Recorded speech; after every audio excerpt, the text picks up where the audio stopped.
Morning, everyone. I'd like to call this regular meeting of the Board of Education to order. The next regular meeting of the Board of Education will be January 8th. Everyone settled? Will be January 8th at 7:30 in the Board of Education meeting room. One note, and we will duly warn this change, that the January 15th meeting will now begin at 8 p.m. rather than 7 p.m. The board needs to discuss with the Board of Finance earlier that evening. So you will see that come across, but fair warning, January 15th will begin at 8 p.m. rather than 7 p.m. As we start today, first I thank you all for being here. I thank you to the board for rearranging their schedules and being here on the Saturday, as well as the administration. Just to start and set the tone for everyone, each RC we will question. They are neutral questions. It is our job to question and push and make sure that we have the best budgets possible. So I know that oftentimes, because we're talking about our students and our children, that there are lots of emotions regarding each RC, but please realize that as we ask questions, they are non-judgmental, neutral questions that is part of us doing our elected job. And with that, we will begin. Dr. Landon. I just, well, thank you, Tara. I'm glad we're doing this on one full day.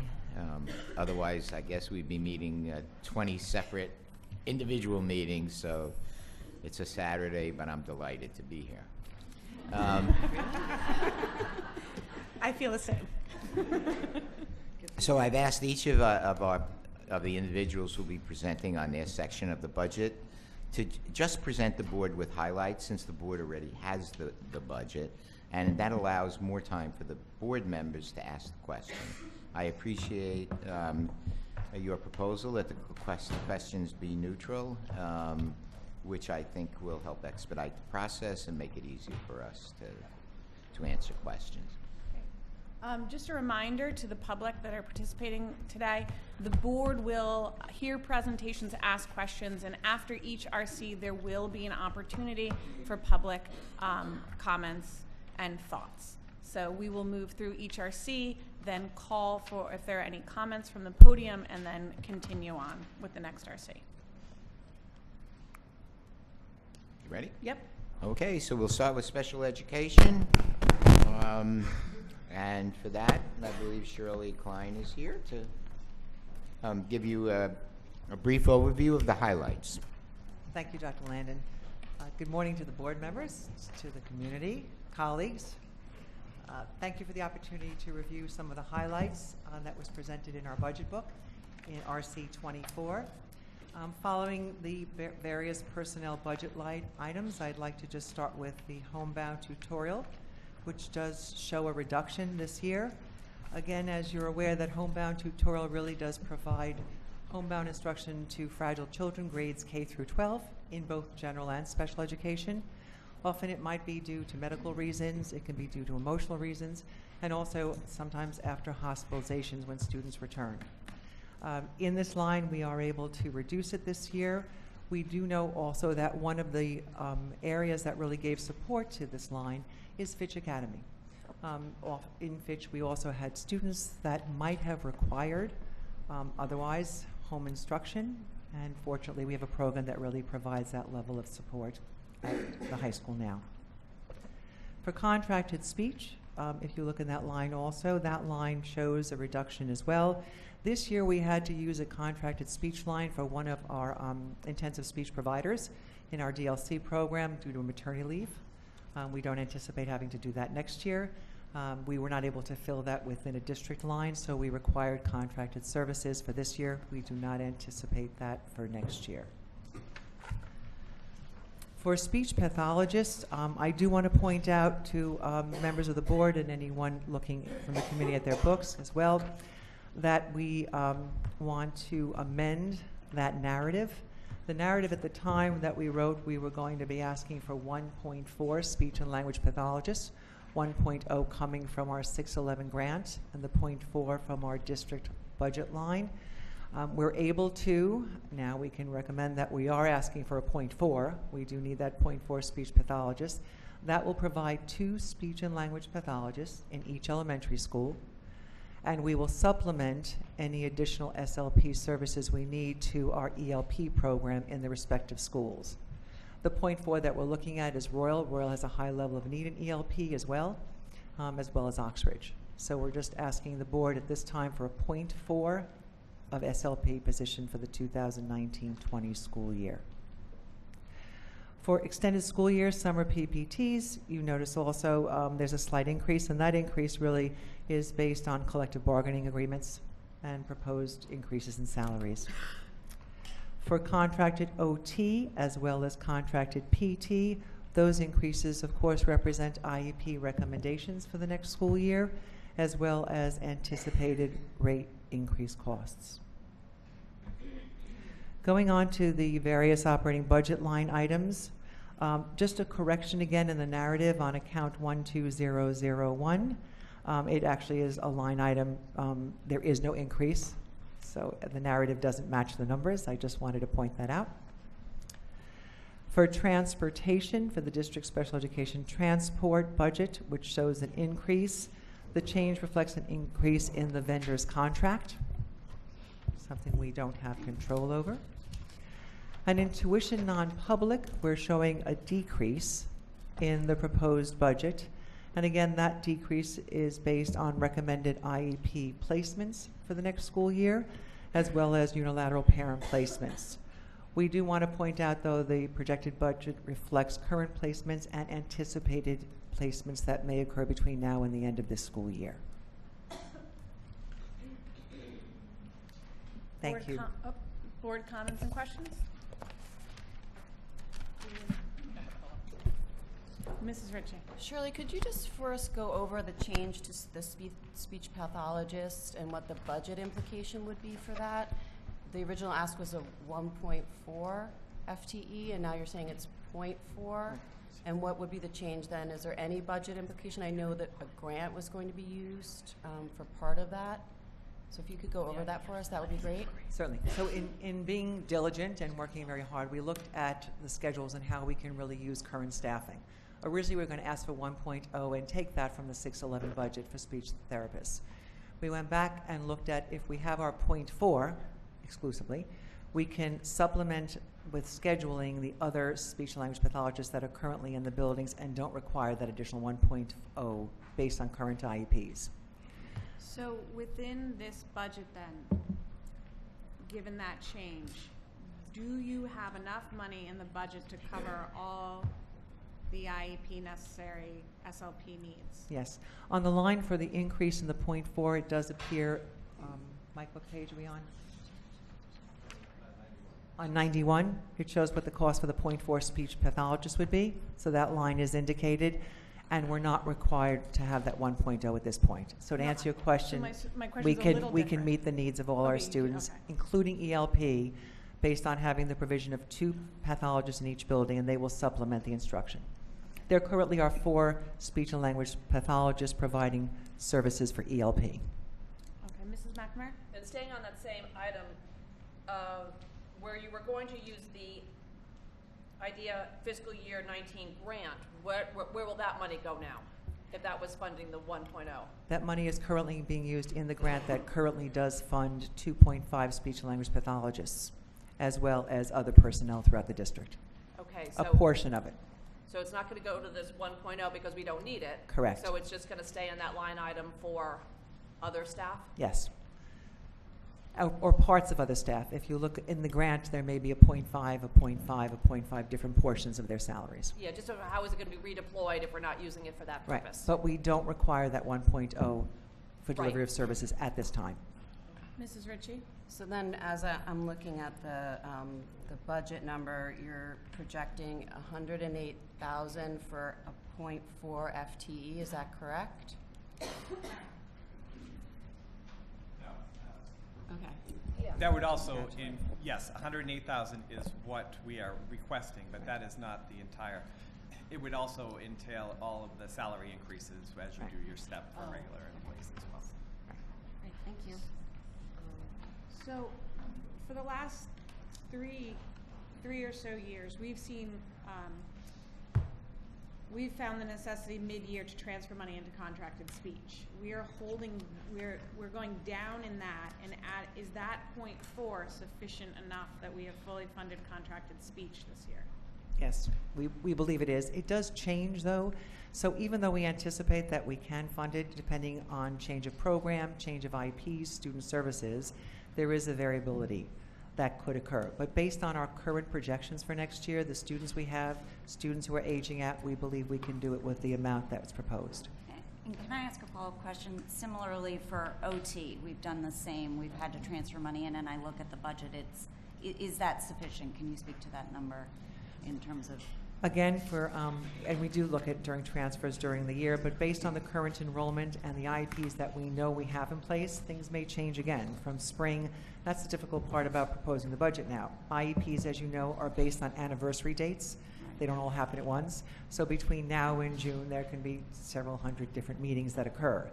But we've looked at that and anticipated what students are currently receiving, and based on those proposals, we believe it's enough to cover the OT and the PT services. Mrs. McCammon? Just a technical question, Feeney. Why does the contract number for speech the same as the in-house number? Because I would assume they would get paid at slightly different rates. I would assume that contracted gets paid on an hourly basis to cover, whatever the contractual rate is. That our in-house rate might be lower. Wait, Jill, which lines are you looking at? I'm not- Sorry. So those two. Thank you, Katie. Those two lines. 834 and contracted 835. I know it's a speech therapist, but I would assume that our contractual rate's a little different from our in-house rate. It's a different number of people. I'm following now. Could you repeat the speech therapist is the salary number for all of our internal in-house. Right. And the contracted speech is what we're contracting out for So speech that's services. not a trade-off. That's not moving that. Those numbers aren't. Oh, because it's No. 108.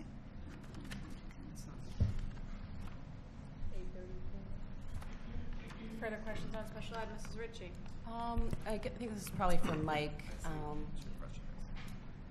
This is on the teacher aides. I just recall that we did a contractual transfer in the fall, and I'm just curious with the increase, with the number there, is that just contractual increases to teacher aides, or what are we seeing in that increase there? It's somewhat of a contractual increase to teacher aides, and we'll need to make an adjustment to the baseline for our next budget committee meeting. But if you take the budget number of 2.6, you do a 2% increase because that's what they actually received at the beginning of the year. We also transferred in $36,000 for an additional, so we had 73.5 paras. We increased that by 1 to 74.5. And then if you did an additional 2% increase on top of that, your increase would be $141,000. So in order to bring that in line at our next budget committee meeting, Another transfer. we'll make the transfer in. And then what I can say in this line is that there is a significant number. There's 74.5 employees there now. Right. We had about 8 of them that actually had left the district, and then we also had some on leave, so that's why it kind of changes as well. Okay. But there'll definitely be a correction going forward, and then the increase would be similar to 2.25. Okay. Thanks. So, Mrs. McNamara? Different area. Could you address briefly, Julie, when you're looking, for example, homebound tutorial 21304, as it even applies to your other line items, could you talk a little bit about how you're projecting? I mean, obviously you have, to clarify, you have students currently with IEPs, but how much of it is a projection of those students who might be coming into an IEP, or you're just projecting for the unknown? Could you sort of break that down a little bit? Does that make sense? Sure. Okay. To the best that I can. Yeah, So exactly. I think if you look at homebound tutorial, it's not predictable. But you can look at the trends of how we trend each year, and we look at where we are at about this time of the year. It does change, and you'll see that there is an increase during springtime. It actually happens during springtime. There are more students who require that. But it is due to, when you look at medically fragile kids, there's no way to predict how that will happen and at what point it'll happen, but we know that there's a certain amount of students that probably will require it, both on the elementary and secondary level throughout the year. When we look at trends with students who have more emotional needs, there might be a needs related to either presenting emotional anxiety or depression, or areas that happen during the time that need some kind of support as they're transitioning back into school, whether it's school avoidant behavior or response to other incidents that are occurring. There's no way to predict it, but we know that, again, that trend is we see more of it in the spring than we do in the fall. So we base it on historic trends, we base it on secondary and elementary students, and we kind of look at how to predict it. It is variable, Wait, but can you give a sense we have as some to idea.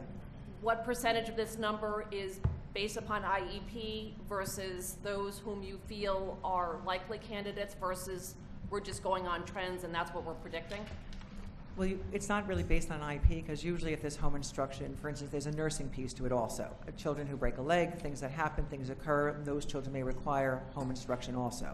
Okay, so that's the unknown. So that's that the would fall in the unknown. unknown And bucket. often that might be general education. Correct. Students who happen to have IEPs that require it, I mean, we can go back and look and come back to you with what the proportions are, but both occur. Medical often occur at different times of the year, as well as special education students. But if the proportion is is it more special education students than general education students who receive it? I can't give you the percentage, but I can tell you that with some certainty it will be more IEP driven. Students me. who are classified. Okay, may I? Yes. The reality is, in special education, when we put together our budget, we do our best estimates on the basis of the kids that we have and any kids in the pipeline. Right, that's right. But the reality is that, once we get to the spring and evaluations are done, and as new people move into the district, and as some kids evidence issues that they had not evidenced before, we have IEPs, and the IEPs can change whatever we projected, and that's one of the issues for us. How do we estimate as best we can, recognizing that if we have a large number of IEPs that provide additional services for kids that we didn't anticipate, we are going to spend more out of that budget than we anticipated, and we'll probably have to come back to the board for transfers. Okay, I guess what I'm trying to get at is how much is this of your special education budget is anticipated needs versus current IEPs and associated needs and costs and services, and those whom you think might be coming in versus exactly what to your point, Dr. Landon, is how much are you just the what ifs? I'm trying to get a sense of where that number is, or percentage. So is it more helpful than to do the percentage of kids on IEPs? I mean, I think we're going to have to take a look at that. So It's we, not specifically just to this number, it's just in general when you were budgeting for The- all of your special ed Yeah. line items. I'm not- Asking for the methodology Right. that you used Right. for this. I think that's a very good question. We're meeting again on Tuesday, and we'll have Absolutely, that's answers fine. for you on Tuesday. Sorry, thank you. Mrs. Stein. Switching gears to legal. Last year, it looks like we were close to 290. This year, our run rate's showing us closer to 290. I know we cut back last year. We're budgeting 260. Is that realistic, or should we think about upping that number? I know we made cuts to it last year. Can I add on to that as you answer? What's driving that number? The driving the legal costs, I think it's, when we're looking at actuals of what we've actually paid on it also. It's participation in often legal PPTs, where we have participation with a counsel present. Very often it is really responding to any kinds of agreements that happen between families and the district. Also looking at compliance with any kind of training that we have to have for our staff and administrators is part of the fees also, but we actually look at it monthly and see where we're trending and looking at it, so I think it is realistic and would be appropriate for next year.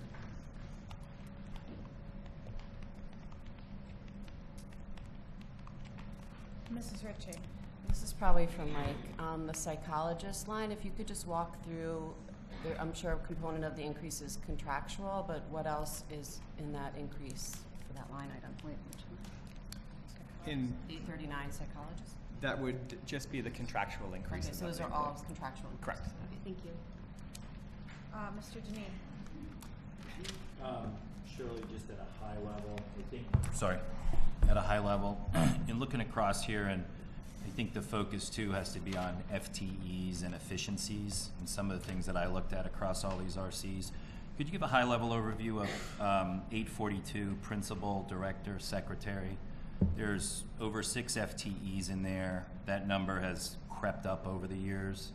I'm sure it's a contractual increase this year, but as I look across the whole budget and look at secretaries and administrative support, it's a big number. It's a big FTE number. It's a big dollar number. I mean, everyone should have the support they need, including the children. But I wonder sometimes if we look at roles and responsibilities as technology has changed, and just constantly look at where we can get some efficiencies in some of these roles and responsibilities. I can share that we utilize all of our secretarial staff. The increase, really, some of it is salary driven, but we really, all of it is salary driven, but we really are, and they work incredibly hard and incredibly efficiency. We do have to have staff in the middle school, in the high school. Right. We have in our office, actually, we have the same level of staff, with 4 personnel in our office, and I can tell you that we could not take anything less than the staffing that we currently have. They are dedicated, efficient, and if you come by any time late in the day or early in the morning, you'll see that everybody is at their desk working diligently. No, I going through the process myself, I know the paperwork involved in this process, so I appreciate that. Thank you. Thank you. There's a page in the back of the book on page 107 that breaks out all of the secretarials across the division.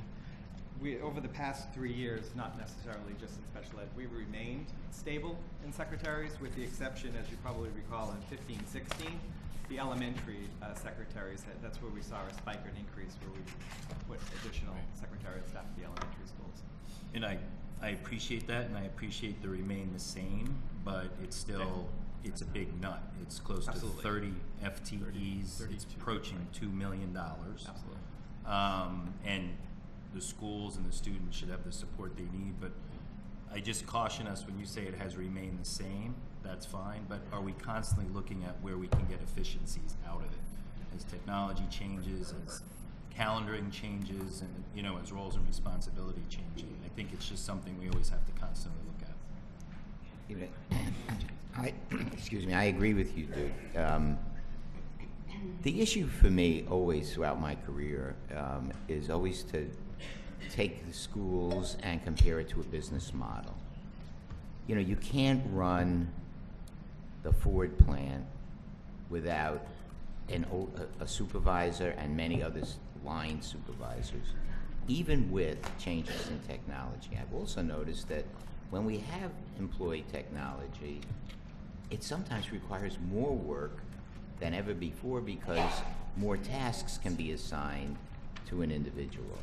So I have really looked closely at the administrative and secretarial structure throughout this budget, and I think, if anything, we're right where we should be. Now that may change in the future, but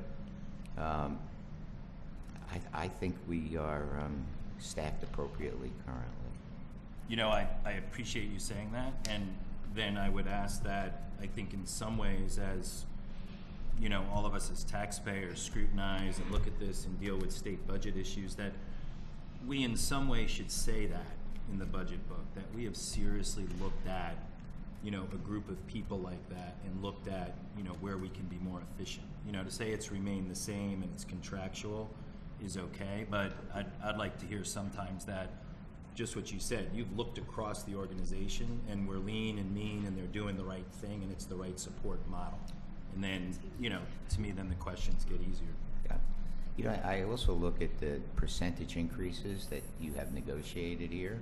Obviously, you do a good job in negotiating because the latest figures that I saw out of the feds was that the average increase now is like 3.2%. as opposed to what we have. So, who knows what the future holds, but at this point, we're in really good shape in terms of the percentage increases we provided as compared to what national trends might be. Thank you. Can I just go back to teacher's aides for one quick moment, because I know we have people who track year over year, and I want to make sure my assumption is right. It's line 843. You said we had staff leave. We brought staff in, but we're still down 3 bodies from last year. However, we're trending more expensive than last year. So I'm assuming part of that is retroactive contract pay. Correct. Okay. Part of it is, yes. So it's not a flat tracking if people are tracking staff and salaries. We have retroactive pay in there. We had retroactive pay as well. And I think that's where the adjustment comes in. All of the retroactive pay has not been applied because of the time we did our first transfer. We transferred money in for the additional aid that increased it from 73 to 73.5 to 74.5. We had people that were out on leave that weren't hitting that account at that time, so the adjustment will basically bring it back up. Okay. I just And want to if- because and if I- last year we if had I- 77 bodies. This year we have Right. 74.5, but our numbers are higher. But part of that is back pay. Right? Correct, yes. Majority of it is. But if I could also follow up on the question, as you had mentioned to Shirley. At the time we did the legal analysis and what the legal budget is for the 260, I must say that things have changed. And if I'm looking at the trend right now as to where the year end, we would not be ending at the 290,000. We'd be more up to the $323,000 number. So and I'm Okay, doing so that. let's maybe open that conversation back up. Okay. So I didn't want to leave that one alone. So what Mike is saying is if you look at legal, right now it says it will close out at 290. And The it's trend gonna be at the higher. moment with the recent bills Correct. is So- 325. So when we're putting the budget together, we have 3 months worth of bills that were actually less than that, because in October, we're really going off of an August and September, early September flavor as what the bill is. But when I look at my actuals now as to what we've spent, and then run the trend out as where we've been in the past couple of years, particularly in special ed, we're trending right now at about $323,000 expenditure. And keep in mind that we've been consistent in the last 3 months. There's always a spike in legal because people are reviewing their IEP and that the review process is coming up. So I didn't want to leave that one out there. So I'll go back to my original Yes. question. Could you come back to us with maybe a Yes. number that might be more realistic? Understanding for the audience who doesn't know, there is also another legal account that we will discuss later in another RC, and I think we need to have a whole discussion on legal, but thank you. Mike. Mr. Burke. Just when we're on that topic, when you're looking at that number, they're obviously entering the new year for firms that do that work. Be helpful to know if they've asked for rate increases in their hourly rates and if we've granted them and where we are in those processes. Really for both, legal accounts. I mean, Yes. we'll get to the other one later. Well, and if they have, are we willing to pay that increase? Right. I'm sorry, Could you, I'm gonna go back to my original question then. What is driving the increases in legal fees? Are they all, so what you'd said is for legal participation in PPTs. So I'll list them. Okay. Legal PPT participation, mediation with families and agreements. Here's an example. If a parent comes into a PPT without an advocate or legal counsel, we do not have legal counsel present. But lately, everybody who comes into a PPT comes in with an advocate or an attorney. And that requires us to have an attorney to represent us. And by the way, in response to your last question, Katie, about increases, yes, our current firm does have a new rate for the attorneys who serve us, because some are partners and some are not, but there are increases built in to what they will be charging us during this current fiscal year. Can I ask another question on that then? Have we looked at, I know we've talked about it in the past, about in-house capability, whether it's a paralegal or an attorney on staff. Is that something we should be looking at in terms of cost analysis? Well, here's an example. In Weston, they decided to do that. They decided to hire an attorney to do their HR work and their in-house counsel work. obviously, I don't know if everybody knows that, but we happen to have an HR person who has a JD. You don't want me practicing law. The reality is, despite that in-house person for special ed, they have separate legal counsel. So while I'm incredibly happy with our council, does it just make good business sense to look at what the market holds, and are we at a market, like, do we put an RFP out just to see, are we paying market rate? I think the board's entitled to ask for that, certainly. I just wonder, and you'll come back to us maybe with numbers, and I am not in any way saying that I'm not satisfied with our council at the moment. I don't have any knowledge not to be, other than this number continues to rise, and that may be that we're matching council for council and you need legal representation, but it might be, I don't know, I'm talking off the cuff here, just good business to see, just make sure we're paying a solid market rate for good counsel. Not entirely sure what that looks like as I say it out loud, but. And if I could just chime in on one, Ms. Stein had mentioned if there were any other efficiencies that were out there. Over the past year, I would basically say we have hired an additional support person that just does internal FERPAs. So any FERPA that actually comes in, she does the redacting. The issue may be that on some of the high-profile ones, they basically go back to the attorney's office for further review. Outside of special ed, we have extraordinary demands put on us from the community. We have one person assigned full-time to do FERPA and FERPA redactions because of the incredible recent requests we've had for FERPA information. We have had legal advice because we have had issues brought before the FOIA, the Freedom of Information Commission, and other agencies.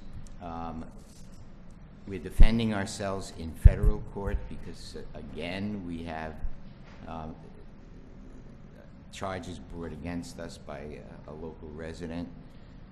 We're at an advantage in that case because in that case, our insurance covers our legal expenses, so we're represented through FIRMA, which is our insurance company on when it comes to charges against board members and administrators, teachers, and the like. So I must admit, it's been an eye-opener for me, and there's a heck of a lot of litigation going on in this town like I've never seen before. I saw hands over here. I'm not sure who's first. Mr. I just want Spark. to clarify something Dr. Landon said. It's okay. Dr. Landon, I have a slightly different understanding, so I just wanted to clarify. If a parent walks in with an advocate or a lawyer, does that actually require legal response on behalf of the district, or is that somewhat situational beyond that point, depending on what the... So may I respond to that, Dr. Landon? Surely. No, a lawyer only comes if there's an attorney there. We don't bring an attorney in for an advocate. Okay, so just a lawyer. Thank you. Mr. Barton. And just the last follow-up about the rates, just because, and I've experienced with this, just because an attorney asks for a rate raise, it doesn't necessarily mean that they get it. And people in my firm will kill me for saying that, but you know, I think, and it's not something apparently that comes to the board, but you know, just because a rate increase is requested doesn't mean necessarily that you have to give it or give all of it, and not, you know, every bill, if it says, you know, $10 means that you paid $10, and I hope those bills are like scrutinized and negotiated, because it's not, you know, automatic. You're hired. I need Work one for you, here. Duke, anytime. So can we move on to what those of us who follow this for a long time is the elephant in the room, our excess cost reimbursement. And can we start, because we do have new members to the board. I think it would be Shirley, but Mike, if you might, can you just start with kind of an overview of what excess cost is and how it's calculated? So as we get into kind of the nitty-gritty details of this, people can follow along. Can I just add on that, Tara? Could we get this Sure, spreadsheet again? I can update it. That is very helpful to have. Yep, Thank we'll you. do. Mike can do that. So the excess cost grant provides additional funding to Darien as well as any community throughout the state for educating a student with special education needs that exceeds 4.5 times the district's net current expenditures per pupil. Reimbursable costs include special education, instructional personnel, equipment, materials, and rentals. So what that means is that you take what the cost that it is to educate a student, you times that by 4.5 times, and that's your threshold that the state of Connecticut actually gives you.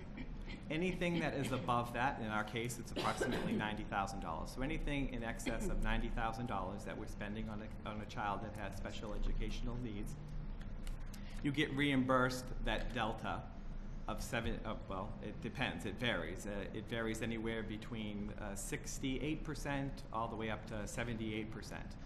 This past year, our reimbursement was 72.7% reimbursement from the state of Connecticut. So if we go off of that, then let's just say 72% is basically reimbursed to Darien. Last year, our reimbursement for this was $3.4 million. Okay, so can you talk to some of your assumptions for this year? And if I could, go a little bit further on Yeah. this. So excess cost is very tricky.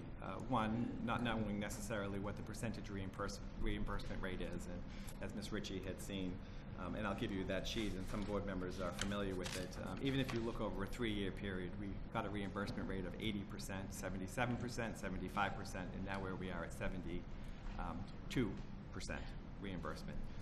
But in addition to that, we have 3 filings that occur throughout the year. The first filing will occur in December. The second filing will occur in March. And March is the filing that basically the state of Connecticut goes off of. So that's what our reimbursement rate is that we would get back. It gets a little tricky because in September, our final filing with the state of Connecticut, if there's a difference as to our March filing, the following year, it gets offset through the educational cost sharing grant that the town receives. So what that means is if we filed less, then there could be a penalty or a negative that the town actually gets. If we filed more, then it's a positive that basically goes to the town as well. It makes it very difficult because those 2 filings, we know what our number is, but we don't necessarily know what other communities are actually filing for. In December, your large communities are not filing. So your city of Bridgeport is not filing in the month of December because it would be a very monumental task for them to actually file their first filing with the number of special education students that they need in order to calculate. So it's kind of an unknown until March, and then the state of Connecticut doesn't necessarily let us know until much later in the game as to what that final reimbursement is. So what this means that is if there's any community that has a swing up in, there's one pool of money, of funds, and if there's any one community that may have additional special education needs at that given time, then they could be taking from the pool as their reimbursement for their filing could be substantially larger or lower. It all depends. And that's where you're seeing the fluctuations go from 72% all the way up to an 80%. Yes, one does depend upon the funding from the state of Connecticut, but it also depends upon who's filing and the amounts for each community.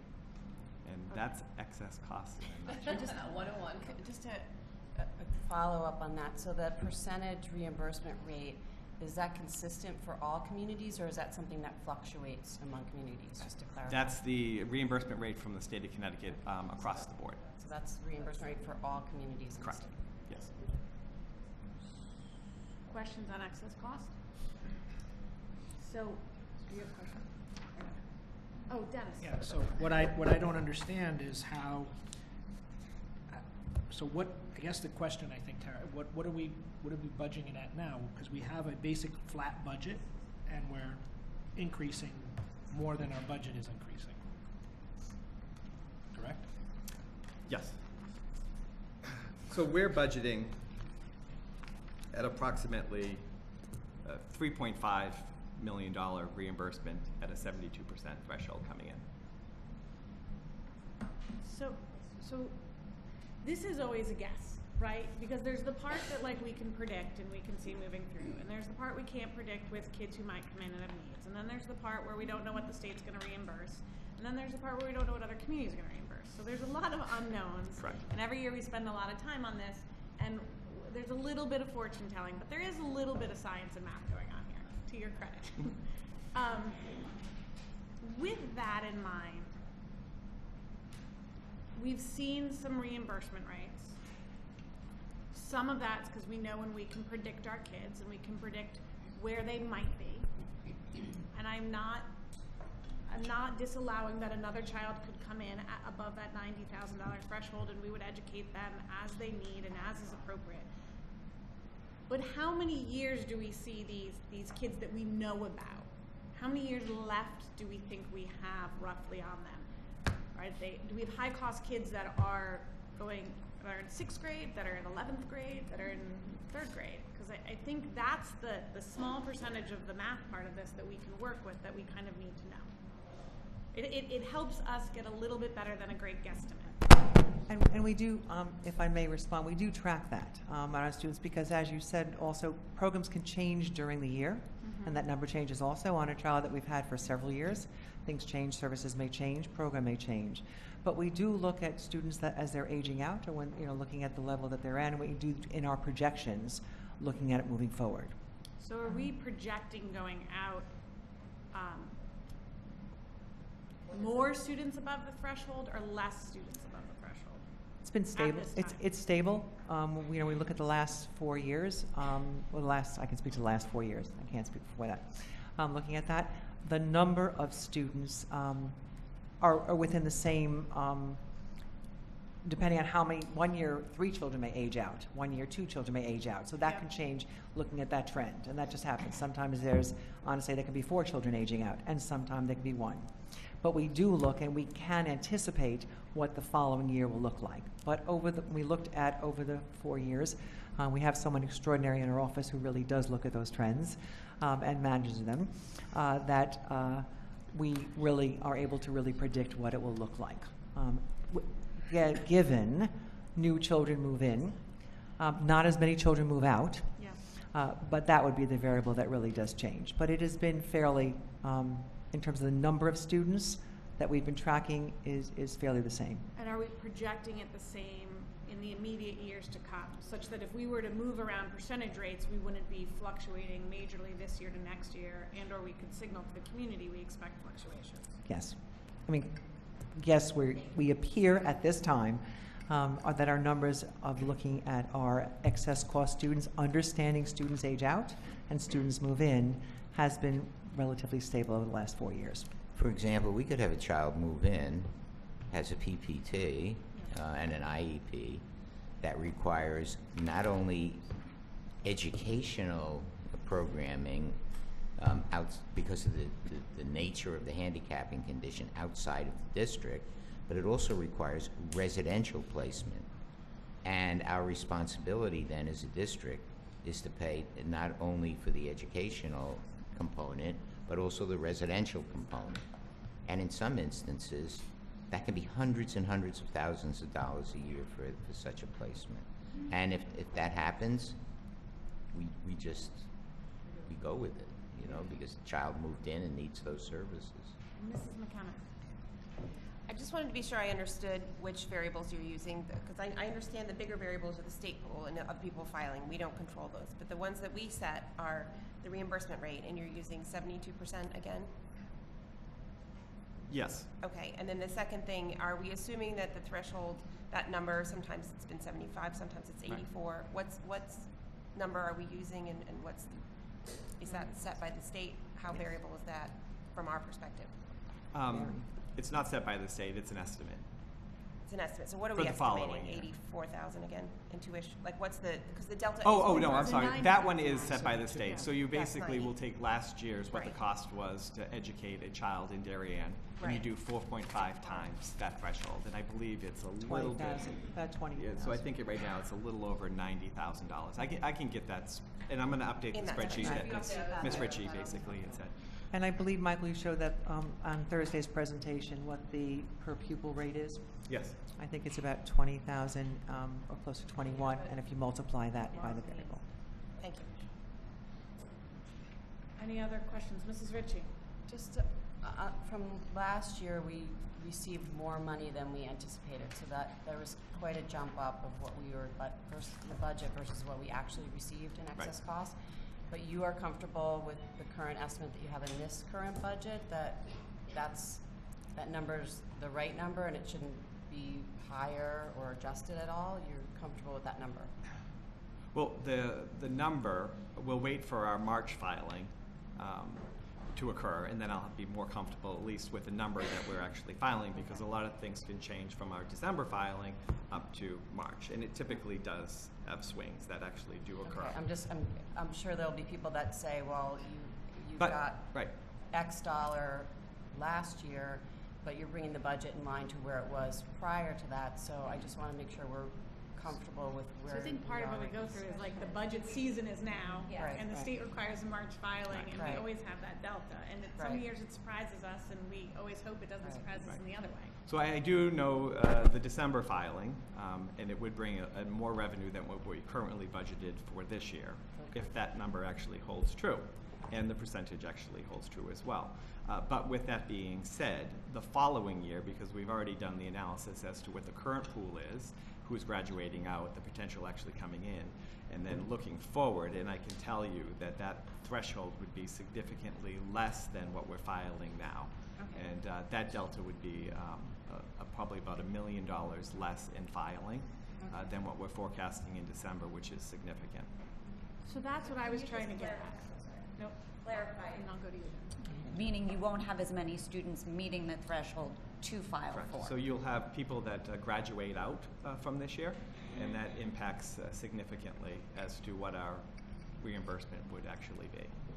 But again, so if you look now for our December filing, and if we do the projection, I don't know how to make it stop. depending on who is currently the existing, right, our forecast, we would be $1 million less. And that is precluding anyone new moving in that may be above the threshold, Right. which is A guess, variable the- also, right. and especially between now and the March filing. And that's why we're sticking with the reimbursement that we have in the budget right now. So I'm gonna, just on the same point, that's what I was trying to get at before. Okay. So we've remained stable, but forecasting forward, we see a significant portion graduating out. There may be a significant portion coming in, and no one is neglecting that we wouldn't meet those needs. But at the moment, we see a significant portion that we would be able to apply for reimbursement in future years graduating out. Yes or no? Yes, Yes. correct. Okay. Mr. Maroney? My question goes back to this December filing. I don't understand, why are some towns don't file and why do we file? What's the advantage or disadvantage for either? Well, for us, the advantage is the additional contra expense of the $3.4 billion, the $2.8 million coming in. So by us filing, we get revenue that offsets what that cost is, if I understood your question correctly. So The benefit for us.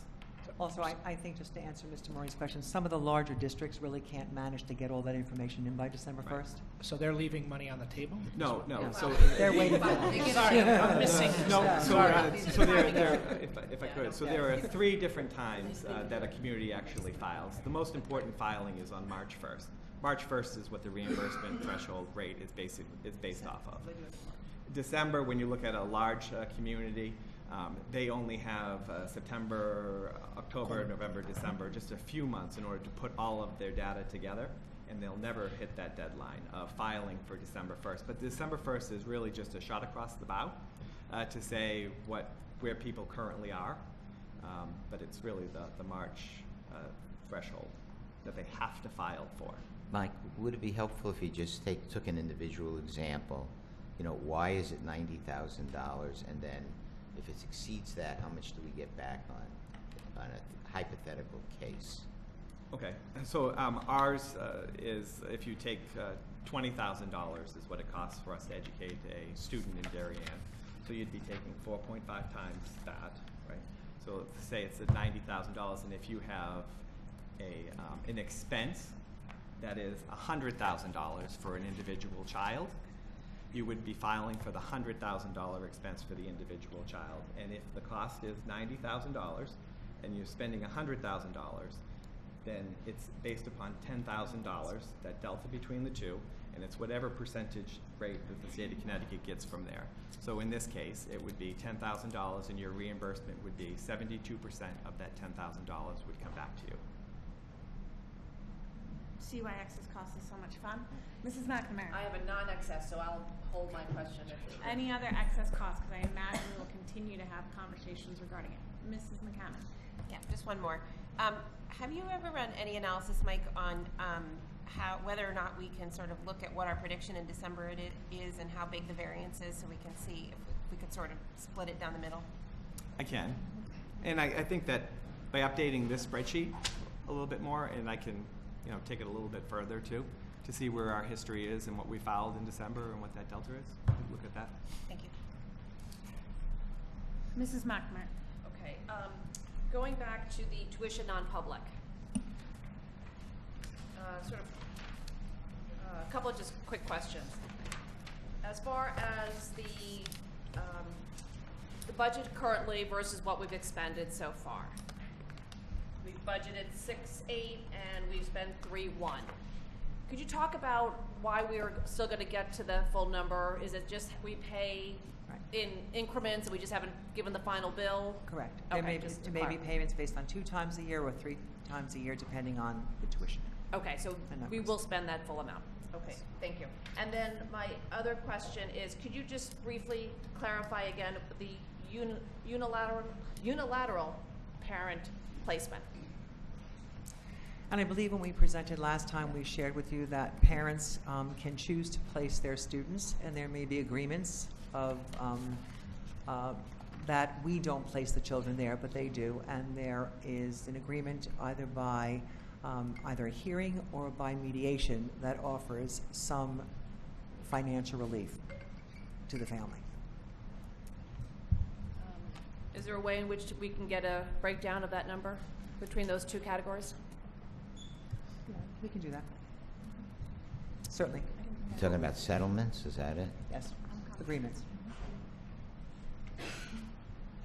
So is it, is your question for an actual breakdown or to know whether one or the other is up? Or you want to see how much is unilateral placements, how much Or is- percentage-wise or up and down? Yes, a little bit more detail behind that number, if that's possible. We can. Okay. Mr. Maroney. Yeah, going back to tuition non-public, I have the same question Tara had on excess cost. To me, this almost $7 million, $7 million budget number, we have no view of this at all. And I think I asked this last year as well, is can we at least see the breakdown of, maybe it's not by grade, but where the kids are in that continuum? And can we see our kids, to your point of excess cost, we thought we're going to have some kids graduate out. Are we going to have some kids graduate out of district? Can we see where that is? Because I think it's our job to understand where that role is. Maybe it's distributed dead even, K through 5, 6 through 8, and then high school. But can we see a breakdown? Because my feeling is there's some kind of group that's larger than the others. And if there is, then that number goes down, and then we have to decide what to do with that number, whether we just take the money and say we have a cost savings, or do we take that money and reinvest it? Because to me, one of the nicest things in this budget was your highlight of the homebound tutorial, which is going down because of Fitch Academy. So we're spending $60,000 for Fitch, or whatever that number is, and we're saving 48. So it almost becomes a wash. Now that what Fitch has paid for itself, what else will Fitch pay for? To me, this is the same type of thing with this out of district. Can we take that money and then reinvest it in another program to then save even more money later? So, but we need a vision of where that is, because right now it's one line item of $7 million, and I don't know what it is. So, and I believe we have provided to the board, we can look at secondary and elementary, but the question you're asking, knowing what kinds of programs we look at, which we look at consistently throughout the year, of what we can build capacity to have, the grades that students are attending currently won't answer that question. It's really the kinds of programs. It's therapeutic programs. It's programs for children with multiple disabilities. It's programs, so the program design really doesn't have to do with the age or where they are in K through 12. It's more of what the need is based on programs. So that's how we design our DLC programs, our ALC programs, our Excel. But we certainly, and we have in the past, can show you a breakdown of, without revealing students, just a summary of elementary and secondary. But I don't know which. Picking up on Dennis's point, I do feel, sitting from this chair, that we do need a better understanding of what is driving that number. I don't know that at this moment in time there's much we can do with that understanding. I think I would ask the board to consider whether or not we agree to take a look at this number in the spring, make sure that the programmatic work that we set up in the spring going into next budget is helping us work on that number. Because I think at this stage, I would love to know the drivers, but there's not much I can do budgetarily. If we go back to Mike's chart, we set our goals in this, spring, summer. The budget gets to to the administration through October, November. A lot of the work's already been done setting the framework. So I think this is a number we need to dig into, not in the sense of us, but in the sense of having an understanding, knowing what the drivers are, making sure that the programmatic work reflects potential work, but that we can't do that work today because we're in the budget. Right. I just want to go back, Jill, to the December 11th presentation, and I think the intention of that presentation is really to show the level of schools, state-approved schools, that we really do utilize to really support students who we can't support here. Those are the drivers in those numbers, and if you look at the level, I mean, some of them are secondary, some elementary, but those are the drivers to this item line in non-tuition. I think without revealing students, of course, but we can do it in groups of age. That's really what you're looking at. Therapeutic programs, residential programs, programs for children with significant disabilities that we really can't provide an appropriate education for them here in district. Those are the drivers. And that was really the intention of the December 11th presentation. I know we can find other ways to really, we have in the past, sort out age range, but in answer to Mr. Moroney's question also, that's not predictable either. Things change. So even if we could show you that children are aging out, we don't know what needs we have. But to go back to, we certainly can have that conversation, look at it. Our excess cost drivers are both in district and out of district. Just to let you know, it's not just out of district that drives that expense. And certainly look at a way to really give you information without revealing, who our students are. So is it fair to say then that, and we'd have to do the financial analysis or receive it from you, that in some ways it may be more expensive to attempt to build specific programs and keep children in district than it is to send particular cases out of district to programs that are already built? Yes, that is true. And in addition to that, you also need a cohort of students to build that program for. So if there is a consortium of neighboring districts that we'd all get together and say, let's build a program because we have children with similar needs, that's one way one can look into opportunities. But based on not only, and you're exactly right, it can very often be more expensive in the design that you said, but you really have to have a cohort of students. So you can't build a program for one student. But if you have 4 students to put into that program, you can. So it changes, the variable is different year to year based on your cohort.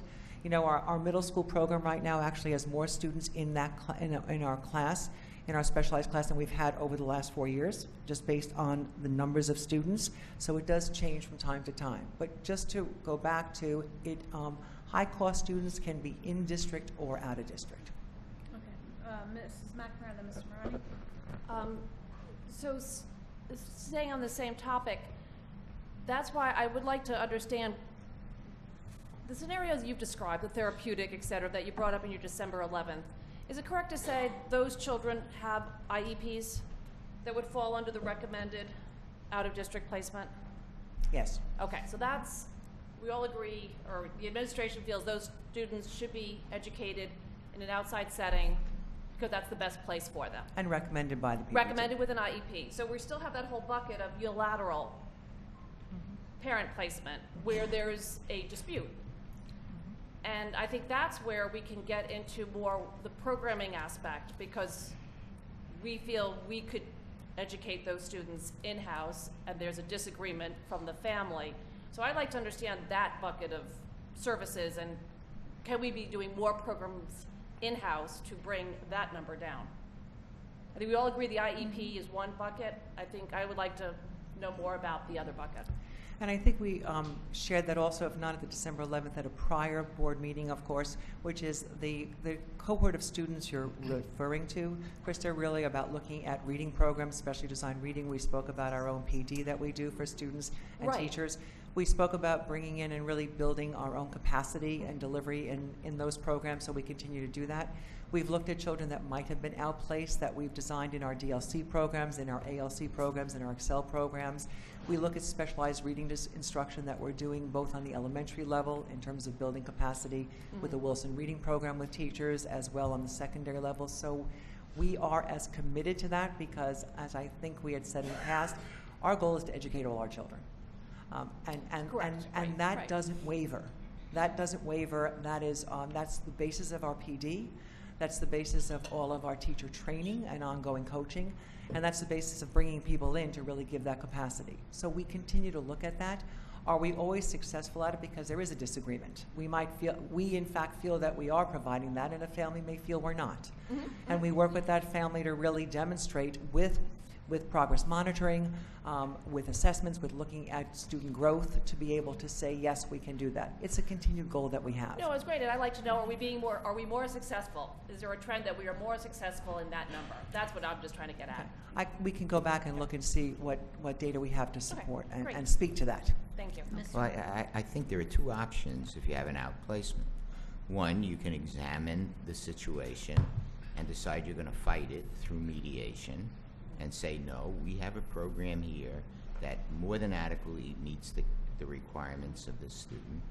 Or you can settle, which means pay, make some kind of a settlement to reimburse the parents in part or in whole for their out-of-district placement. I think that's a decision that's made at the PPT. And part of it, that's it, when there's a mediation. The reality is that the process is such that the Board of Education is not permitted to participate in the process, nor is the superintendent and staff allowed to participate in the process. The only one who can participate in the process is your director of special ed,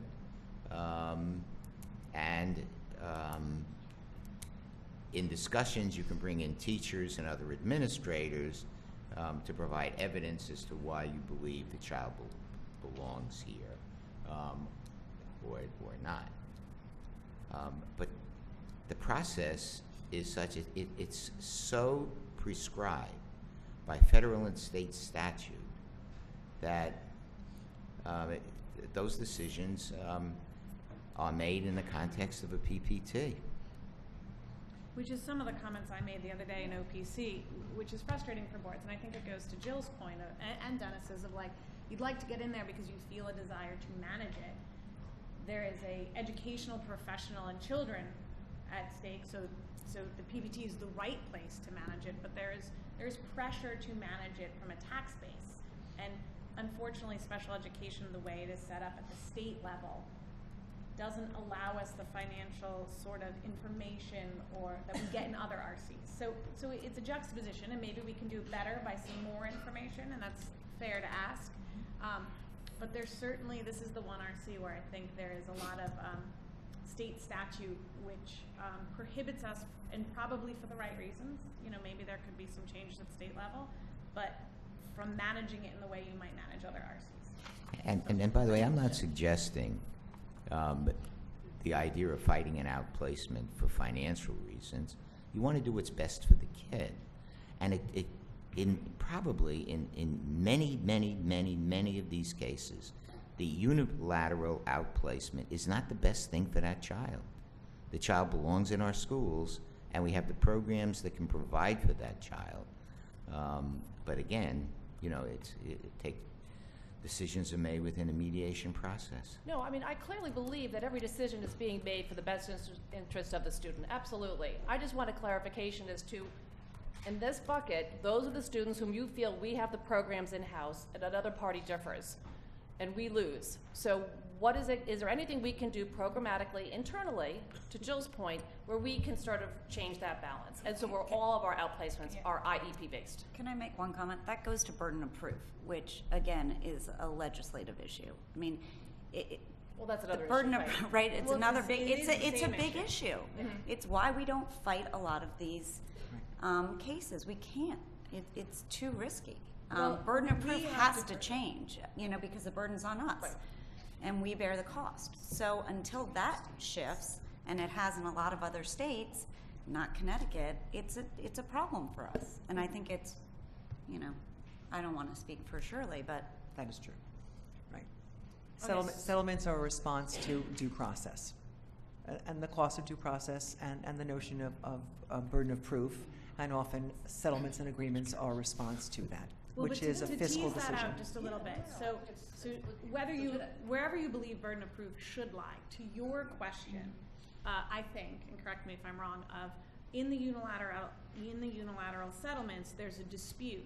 The question is, the individual families have the right to bring the dispute, and the schools have to prove beyond a reasonable doubt that they are doing it. And so there, and this is where the conversation of who believes where burden of proof should be where is where the contention lies. So we could say we have a great program, and the parents could say, you've not proven to me, right? And I'm oversimplifying this, but you haven't proven to me that it's right for my child, but that's where the discussion begins. So your question, I think, has value into, are we seeing big buckets of kids asked to go outside for certain programs?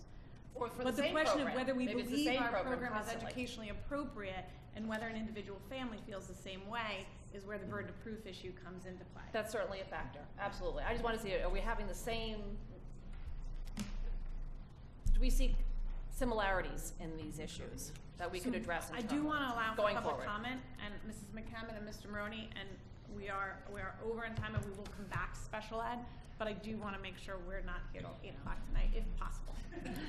Mr. Maroney.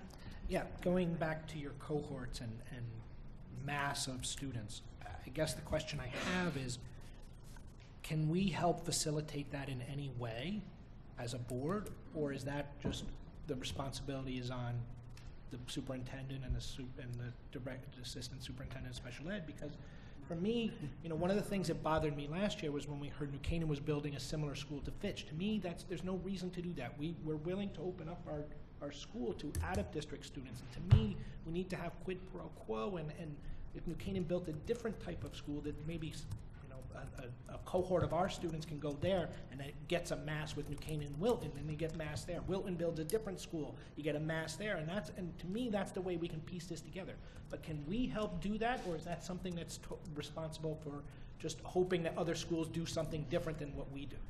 I don't think you can help do that, although thank you for the offer. So you can Truly, call New Canaan, because that would be great if you could. I think we do have a FAFA. We have an organization of other assistant superintendents and special education directors that really speak about different programs with students. Many of the districts don't take out-of-district students when we're faced with that as well. But in answer to your question, yes, we continue those conversations. Could we have shared programs? How could we have shared programs? The same way that we have reached out to districts about our Fitch program. It's an ongoing conversation. If there is a time you can help, we will reach out to you. But right now, we really have to work on those conversations and see if there's any possibility of other neighborhood districts, similar districts, having the same need we have based on the type of student, the need of the student, and the age of the student. But we also have regional education service centers throughout the state. Ours is CES, Cooperative Educational Services. And we do send youngsters from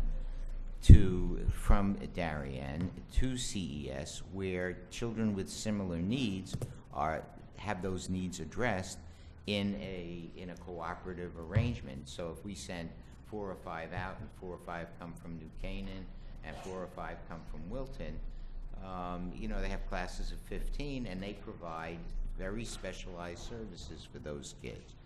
So it's not like nothing is being done cooperatively, but there are limitations when you try to do it yourself on the basis of individual districts. That's a problem. Mrs. McCammon? I just want to add to the conversation. I do recognize it is not our job to manage the PPT of any individual student. I think that's a really important concept. That said, it is our job to sit here in a governance role and watch that programmatically we are doing what we need to be doing. So I do think that there still is room for an additional programmatic conversation. Not because I didn't think December was great, but I think that it is difficult to have a single point in time conversation about a program that needs continued investment and refinement. And I just think we need to take a look at how we're doing that work so that we're having, it's a big conversation. That number, out-of-district number, has changed significantly. We're not surprised by it, right? We had to rebuild literacy, we had to rebuild math, we had to rebuild SRBI, we had to rebuild special education. A ton of work has happened, so no big shock that there's some, funky things going on, right? That said, we want to be on it, we want to be managed. We're not managing it. We want to be governing it and just watching the management of it. So that I think is where I want to make sure that was clear. Mr. Maroney? Sorry, I know we're past, but I think I have two last questions. One, I don't think we've discussed line 840, the social case worker, where we're reducing 0.35 FTE. That's, Michael, that was the reduction. We moved a line. We just moved the psychologist line out of that. It was a movement of a line. We had an employee that moved out of the social worker line into the psychologist line, which is in the elementary school. So you'd see an offsetting of 0.35 reduction here, and I believe it's in Tokenique. It is. That has the positive 3.5, and it still is a full-time employee. The other half is grant funded. Okay. And my second question, and to me this is the elephant in the room, is I think the audience and the public and the board as well, can you just explain why we have a 2.9% increase in general ed and special ed is much less than that? Yes, I can. The reductions that happened in projecting for 1920, particularly in the special education teacher line, just based on teachers leaving and younger teachers, other teachers coming in, okay, based on those. The reduction that we had as well in the consultant services, that also contributed to it, as well as our home instruction tutorial. If you look at those three lines, that's why we're able to come in at the level we're at. So just to be clear, we're not cutting services to children to reduce the budget, so it's just efficiencies that are providing the savings in the budget. Correct. Okay. Mr. Burke? And just to follow up with what you just said, it's not that the teachers are younger, they're less senior in terms of lines. Thank you for that correction. Hire someone based on. Yes, right. Back to our in-house counsel. Thank you. We will move on if there are no more questions, although I will be bringing back special ed in-district transportation for our next meeting with questions. All right, we will open it up to the audience. Please, state your name. Hi, Teresa Vogt, 22. You don't have to, it's not formal. I don't have to public tell you comment. anything? Anonymous on the RTM Education Committee. You can make up a name. Okay, I'm gonna put my old lady glasses on, or they're just old lady glasses. Okay, can you, I have a bunch of questions. You don't have to answer them all at once, or you can come back later and answer them. To me, the elephant is in the room, how many kids are actually outplaced? We don't give that number, other districts do. Can you then break down from there how many kids are outplaced per grade? Other districts do that as well. Can you break down how many kids are outplaced in private versus public? Again, other districts do that. You all asked about outplacements and legal settlements. Other districts break that out as well, number-wise. How many kids? So I'm going to give you something that I've printed out. Why don't you, Teresa, if there's a list, email them to me. Okay, I'll email you the questions.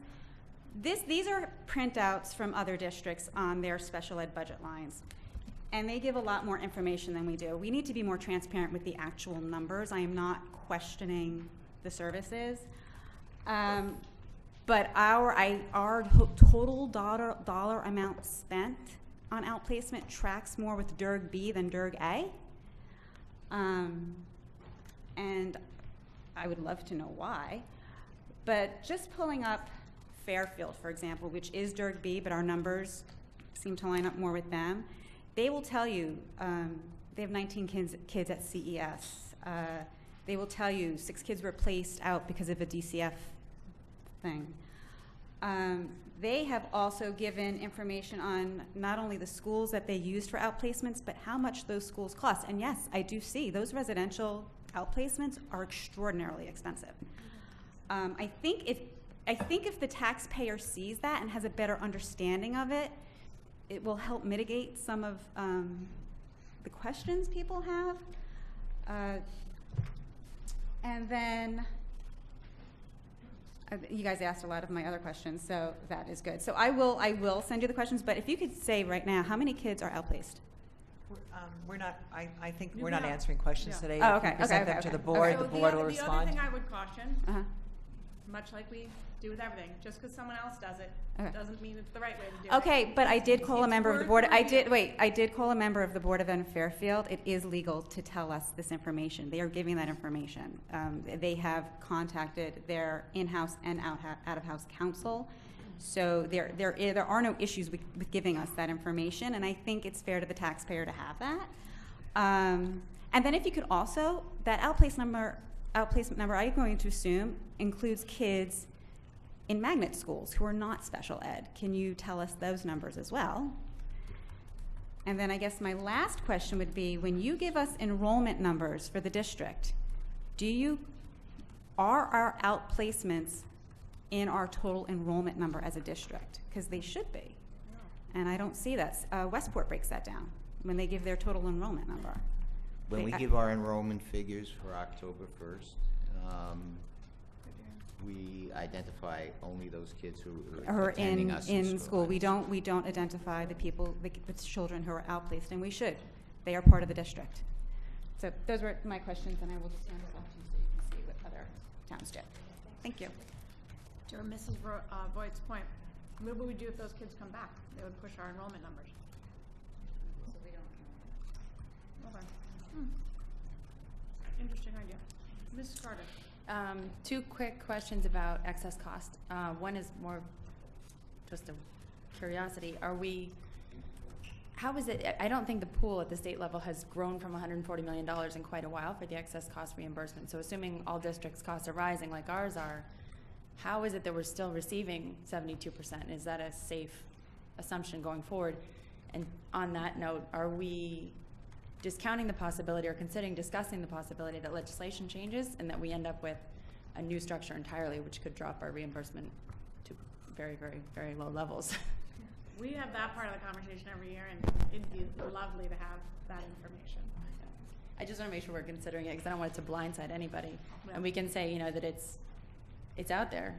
And it's not, I don't think it's appropriate to come in somewhere in the middle. Like, if we're expecting 2.7 and under a new scenario, it could be $100,000 and we split the difference and call it 1.3 or something. It wouldn't make any sense. But, I think we need to let everyone know that we are considering that and we just don't think it's going to happen, or we do, or whatever.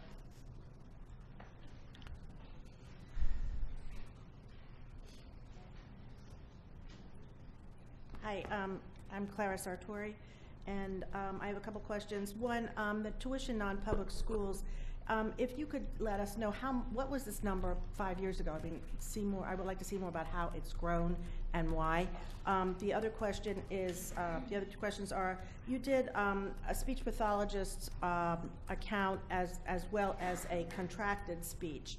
Are you using both all the time, or are you moving from an in-house group to to outsourcing it? I guess I'd be interested in knowing, whether you're just always going to have both. The other thing is related to, I think Dr. Landon said you reimburse parents in part or in whole for unilateral placements, and I wonder, could you give some idea of how many, what percentage are reimbursed in whole and what percentage are reimbursed in part? And having asked all these questions and listened to your discussion, I would urge you to be careful about a lot of program discussion during budget time about special ed.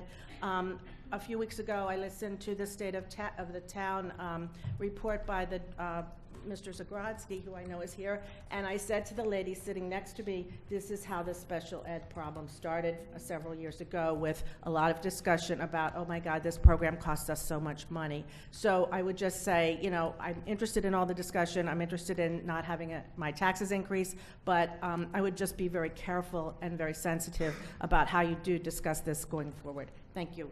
So I will remind the public, we began our conversation today saying that these are neutral questions. We will always do what's right by children, but it is fair to look at large budget drivers in the budget and to ask the questions we are asking. That does not mean that we are looking to repeat the mistakes of the past, but when you have these large budget numbers, it is a fair time to ask questions about why they exist. That doesn't mean you're judging whether they should or they shouldn't, but you're trying to understand why they do and is it the best way to educate kids, which is our first priority.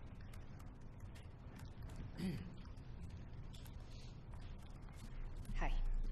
So I had a question regarding the PTs and speech and OTs. So for when it comes to speech, we show contracted speech and then speech therapists for the in-house speech.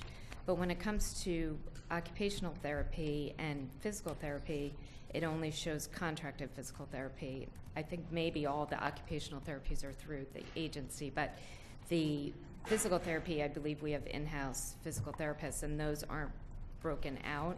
So it's confusing to know which line is contracted and which is in-house. And I'm not sure about OTs, if any. And then it seems as if some contracted OTs they're still regular OTs they're in the district at all times, and then some are different. It seems like it would be better information to know that number versus the contracted ones who only come in to consult. I know you don't answer questions, so I'll keep going. So and then this might come up more in the elementary part, but how we're going to differentiate psychologists between general ed and special ed, because a lot of the psychologists are here in special education, but they're seeing kids who are not. And then when it comes to the ones in elementary, how is that going to be differentiated? And the other question is, I was just curious about if the statement by Dr. Landon that if we could have any numbers, since that now it's been said, but that lately everyone brings an advocate or legal counsel. That's not my understanding, but if that's true, maybe we could see some numbers on that. Thanks.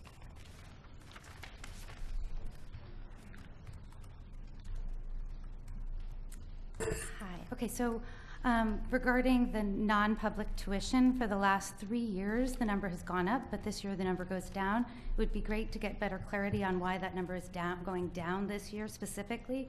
Like, what do we attribute it to?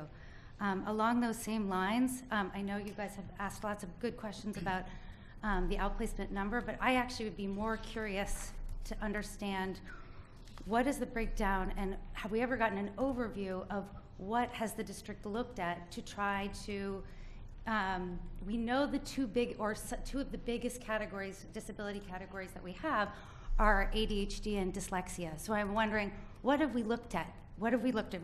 Have we looked at literacy blocks? And does that work? I mean, have we looked at a Fitch for dyslexia? And maybe a more concrete breakdown proactively about what we could do, I think might go along with, we can try to get the breakdown of numbers, but I think those placements, as everyone has said, are appropriate placements. We know that two of the biggest categories are dyslexia and ADHD, so what can we do in those categories to maybe really enhance, show we are really best practices? And I know we've made a lot of great developments along those lines, but what else can we do? Because it doesn't look like those numbers are going to change dramatically. In addition to that, regarding the psychologist, I want to say I think it's very confusing to put some special ed psychologists and then some that are for regular education. What I'd really like to understand is what are the numbers for 504s that we have seen over the last 5 years. Every budget cycle we come and we hear this. It's been incredible the amount of mental health challenges we've had. depression and anxiety. A lot of times those are addressed through 504s. What are our numbers for 504s? Because we are many times using the special education budget for those numbers. So it would be great to see what those numbers are over time. And I think that's all I have. Thanks. One question, and maybe I missed it. Where are the BC ABAs and the BCBAs falling within the budget?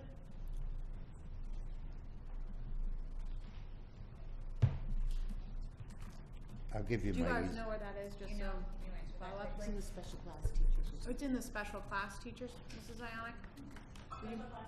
Special class teachers. Mr. Davis. I'll give you my easy question first. Consultant services is $1.2 million. Can we have a breakdown of what it consists of by category and whether or not there's shifts from year to year? That's the easy one. Statement. About 10 years ago, based upon a study that was done by the board here and also in Stanford, a comment was come up by the Boston consultant firm that did special ed in Stanford. And that's things that get measured, get managed. For years we've known that special ed has, the cost center has served both special ed students and mainstream students, whether it's a 504 or not.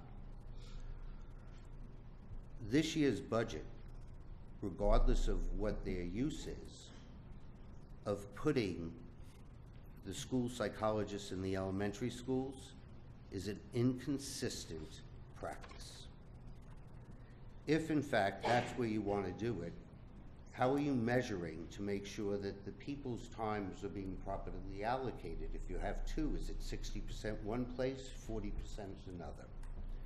In addition, if it's worthwhile to do for the elementary schools, then why isn't a similar allocation being done for Middlesex and the high school? My own personal belief is that it should be in the special ed area, that these services should be tracked by instances in that. We can wait to that discussion later. But then an allocation be done similar to transfers during the course of the year for the services. I think that provides a much better accounting and year-to-year budget recognition for both the board and the public. Lastly, ECR numbers aren't adding up, not from what I heard. ECR numbers aren't adding up from what I heard. And I am somebody who understands how it's calculated. If we go and take the understanding that ECR is a safety net for communities, for high-cost students, for services for which are desired, I'm looking... ECS. Excess cost, rather, I'm sorry. ECR, excess cost reimbursement. Yeah. You're right, go ahead. I'm looking at a differential. So if at 72% last year, we submitted approximately $4.8 million of expenses. By going down by 2%, it's about $100,000. By going same expenses. If I go that our student cost has gone up by $1,000, which it hasn't, times 4.5 thousand per student, and if we have 50 that we're submitting, that's about 225,000. So that's 300,000 of a differential of 700,000 of what's in budget versus what you received last year. Now, the thing that concerns me is if costs are going down by $1 million, which is what I heard, then Not this year, the following year.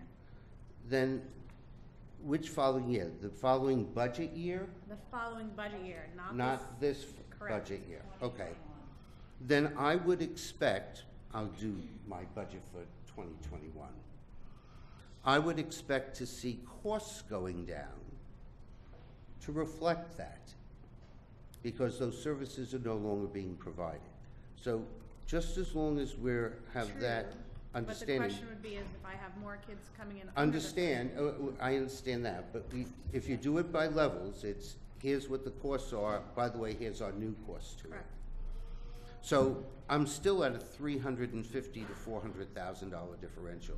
So if possible, with some of the detail that is provided to the board, I'm asking the board to request that we have a better analysis on what those numbers are, what we're submitting, what the increase is on the loss based upon the increase in the per student, what are the changes on it, and then what the differential is. And I understand there's a partial 2%, which I have no problem with, but it's a better reconciliation because it's about a $300,000 to $400,000 difference. And you may be a year out on your request.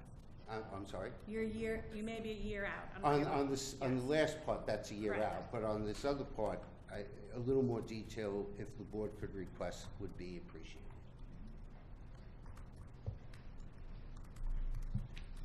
Hi, I think I'm building on something that's becoming sort of a motif in the last questions, but I just wanted to come at it from a different angle. Living in RC are clearly expenses that don't have anything to do with children in special education or who specifically have IEPs. So, you know, we're talking about non-public tuition, and that can be for kids who don't have IEPs. Someone else brought up an example earlier that you could have a child with a medical condition, 504, that receives services that come from this budget. So along the lines of transparency, from what I can see, homebound tutorial, psychologists, social caseworkers, nurses, those categories, tuition non-public, are not solely for children with IEPs. So I think it deserves some consideration in terms of how the budget looks, if maybe they should be in another RC. But I think at a minimum, for people coming into this and being new to this, I think having some verbiage around that as you begin the RC, as you read about RC 24, would be important, because for someone first looking at it or someone who's new to the process, it looks like all of these expenses are related to children with IEPs when in fact they're not. So again, just along the lines of transparency, I feel like we look at, a budget number and it gets translated, and those services may not have anything to do with children with IEPs. So again, just another way to look at that transparency issue. Thank you. Any other any other comments or questions from the audience? All right, believe it or not, we will move on to ELP. For those of you getting hungry, there is food in the back, as you just saw me eat my bagel. Please feel free to use it because we're going to be here all day. We will move on to the early learning program. Okay, your early learning program is, I think, a bellwether kind of a program. It's really, really, really a good program. I've had the opportunity to look carefully at it and discuss it with Laura Strayton. There's a myth about ELP, and that is that we have full-time teachers who only teach, they only work from Monday to Thursday. That's a myth. At least since 2006, we started out with, in 2006, there were 3 classes where the teachers worked Monday to Thursday plus Friday. As we moved on, we had 4 teachers with Monday through Thursday full-time, and then Friday as also full-time. As of this year, we have 9 teachers. 8 of them work 7 days a Monday through, we have eight classroom teachers. We have 7 work Monday to Friday. 1 teacher works Monday through Thursday. In this budget, we are requesting that one last teacher work full-time as well. What do the teachers do on Friday? Well, I'm sure Laura can give you more intensive understanding of it, but they work specifically with kids on those Fridays. They provide intensive instruction to those kids who they accommodate during the Monday through Thursday, but those kids need special assistance on Fridays. They also have an opportunity then to meet with parents, to do PPTs, do evaluations and the like.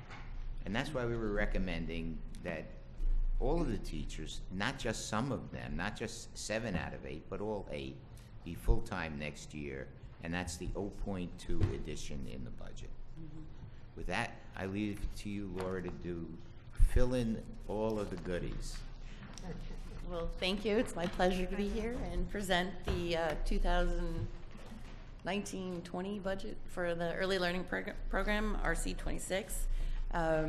Just to review quickly the continuum of services for everyone, from least amount of service to most amount of service is the least is itinerant services. So that's, let's say, speech and language, which is an IEP-driven service. Maybe they come 1 or 2 times a week with a speech and language pathologist and attend a community preschool outside of ELP. We now have the 16-hour program, which is a Monday through Thursday program, 9:30 to 1:30. And that's to service children with an IEP as well. Typically developing children attend from 9:30 to 1:30 as well. The 20-hour program is a Monday through Thursday program, and that is that first hour of the morning is for children to receive more intensive services around their goals and objectives. And over the last 8 years, we'll say, we've been including in IEPs an additional 2.5 hours for some students who require more intensive services, and that's that Friday component. And with the, Dr. Lynn, so that's the continuum of services. So in addition, I just want to explain a little bit about Fridays. In the past, around 2006, when I came to the program, the design was to have the teachers in the classrooms for the children to learn from. And Fridays were reserved for PPTs, evaluations, and with evaluations with 3- and 4-year-olds, it can take more than an hour. You're working with little children who may or may not be cooperative, or, you know, it takes some skill to assess a 3- and 4-year-old. So that may be over multiple days.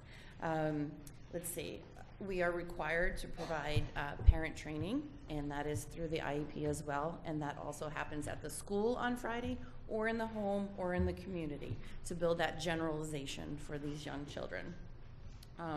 We have a lot of what we call pre-referrals, so community preschools fill out a form and say we have concerns. Parents sign these forms.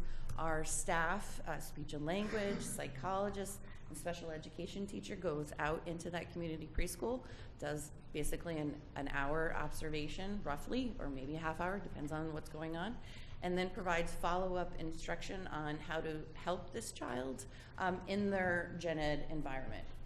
We give that a period of time, and we go back out into the community preschools and follow up, and that may result in nothing, or that may result in a referral to special education, which then requires PPTs and evaluations. And then we develop an IEP if needed. So again, I'm just illustrating that this is very time intensive on Fridays or through the week.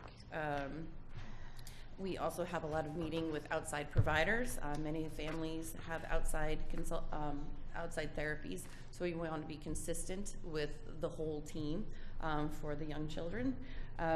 You know, we have staff training on various topics of disability and instruction. Some of that training consists in, you know, devices that help children communicate, which requires training and time to put the information into the database so the child can access it. We also have related services, speech, OT, PT, that happens on Friday. We have a lot of case conferences and consult with team members around the IEP. So that's what a basic Friday looks like. And if there's not a lot of time within the preschool day to do that, and a lot of teachers would be pulled out of the room to conduct all of these things that we typically do on a Friday. So we have been able to manage, and it's been more difficult to manage with the .8 teacher, the Monday through Thursday. So that is for the request of adding her to the full-time employment. Another highlight is, the professional development has gone up a little bit, and that is due to new staff and onboarding them on the training that our current staff has. So that costs a little bit more in regards to the curriculum training, specific training with children with different disabilities. Let's see. In addition, we do have paraprofessionals, and looking forward to students that are coming in. We are requesting one full-time person for a paraprofessional to address those needs. Right now, historically, we have been fairly consistent with the paraprofessional staff in ELP. We do have full-time employees and also employees that work Monday through Thursday. So there is a combination. And I will say, if a paraprofessional does not have a student on a Friday and there is a need at another school, we do send the paraprofessionals to cover other special education students in the district on Fridays. So we are utilizing our staff for the district as well, compared to a substitute paraprofessional who has no training or specific training in special education. Let's see. And the furniture line is really just to replace the rugs. They get a lot of use and abuse over the years, and we're looking at some more dynamic tables because we have students ranging in height from little tiny students to a little bit taller, and it's just more of an adaptive equipment request. So that is the highlights of the budget. Any questions? Board comments and questions. Mrs. Stein. Thank you, Laura. A question on Fridays, because Sure. historically we've been a 4-day program, so now it seems like Fridays, more students are in. Philosophically, the program is based on this concept of sort of a one-to-one with a typical peer. Is that correct? Sure. So do we need to start thinking about having typicals in on Fridays as well? What is the philosophy? Sure. If we're bringing students in on Fridays and there are no typical peers, can you just talk about Sure. So the about students that philosophy? we are bringing in on Fridays have more intensive needs, and they are not at the level, or they're working towards the level of getting meaning out of being an integrated preschool classroom. So we're working on those prerequisites of being in a group, or communicating with an individual. So this is my friend here, so we have to do steps prior to that student understanding that there's another little person next to me, and how do I understand that? So it's a more intensive program, and it is IEP driven. So there are steps that require the student, and that student benefits from being in a more one-to-one environment. So being in a larger classroom, perhaps for some students, is too much. So they need a more quiet environment, a more intensive training, let's say. And is it happening at every building? Is it All 3 sites have children that come on On Friday. Fridays. Let's say roughly 7 students attend now. It's not a lot, but it has increased over the past, and we have been managing it. But typically developing peers at this time is not a necessary thing. You know, we certainly can look at a full-time program. That's not something on my list right now to do. But just moving forward, it will be really nice to have one location so we can pull the resources a little bit more. Can we take a step back? Sure, sure. So the board has never really heard that the program has extended to Fridays. We were aware that we had full-time teachers. We were aware that those teachers did evaluations, planning PPTs, aides were deployed to other schools, but we have, I think last year was the first time we got an indication that some students were attending on Friday. What happened? Again, it's through an IEP process. So maybe Shirley then, or well, this is most prior to appropriate- Shirley. No, but so could you? So the board hasn't heard about it prior to Shirley. So could you talk about how an IEP places a student in a program when the board didn't know the program? So it's not. So may I just add, answer the yes. question, Laura? And I think Laura said the date where it began. We did present a few years ago when we did our continuous services that it may not have been explicit, the 22.5 hours. Those students who were receiving the 22.5 hours at ELP were students who had additional intensive services. They were being provided on Fridays, correct? So, I guess my question then is, and it's, again, it's not a judgment, I'm just trying to understand, how is it if the program for students runs Monday to Thursday, and we need to meet 22.5, how does 22.5 hours get written into an IEP if Monday through Thursday we can't do that? I'm not arguing that 22.5 hours might not be appropriate, but it seems like if we're running Friday classes with students in the building, we need to understand why. So I believe, and Laura could speak better to the IEP, but if I may just answer the question, I believe since 2006, and the 22.5 hours is decided at a PPT as extended, I don't know if it's called extended school day services, or additional services based on the students and the PPT's decision that they need intensive need. Laura's also explained to me that part of that instruction is really rehearsing and pre-teaching, being able so they can access an included environment, so they may come in and really learn about turn taking, learn about waiting their turn, learn about reciprocal speech. But I believe it is written into the IEP as additional hours. I don't know if it's written as extended school day, because I think the question is, if we don't have a program on Friday, how do we write it? So I guess what I'm believe wondering it's is we don't have a school day that goes Right. along, just like in So general it would- in the upper grades. Right. So we only can write per our school days. But we can write as ESD, as extended school day. Yeah. So those hours, and that can be done on secondary as well, in order to access the curriculum. So I believe, I don't know, but you could speak to it better, Laura, that it was considered extended school day? Or how did you write it? Just I additional wrote hours? it as, Fridays they will come in from 8:30 to 11 based on the student's needs and required of intensive services. Prior to 8 years ago, the population is changing. I'm not sure where the disconnect with sharing with the board that I have one student on a Friday or two students on a Friday fell down.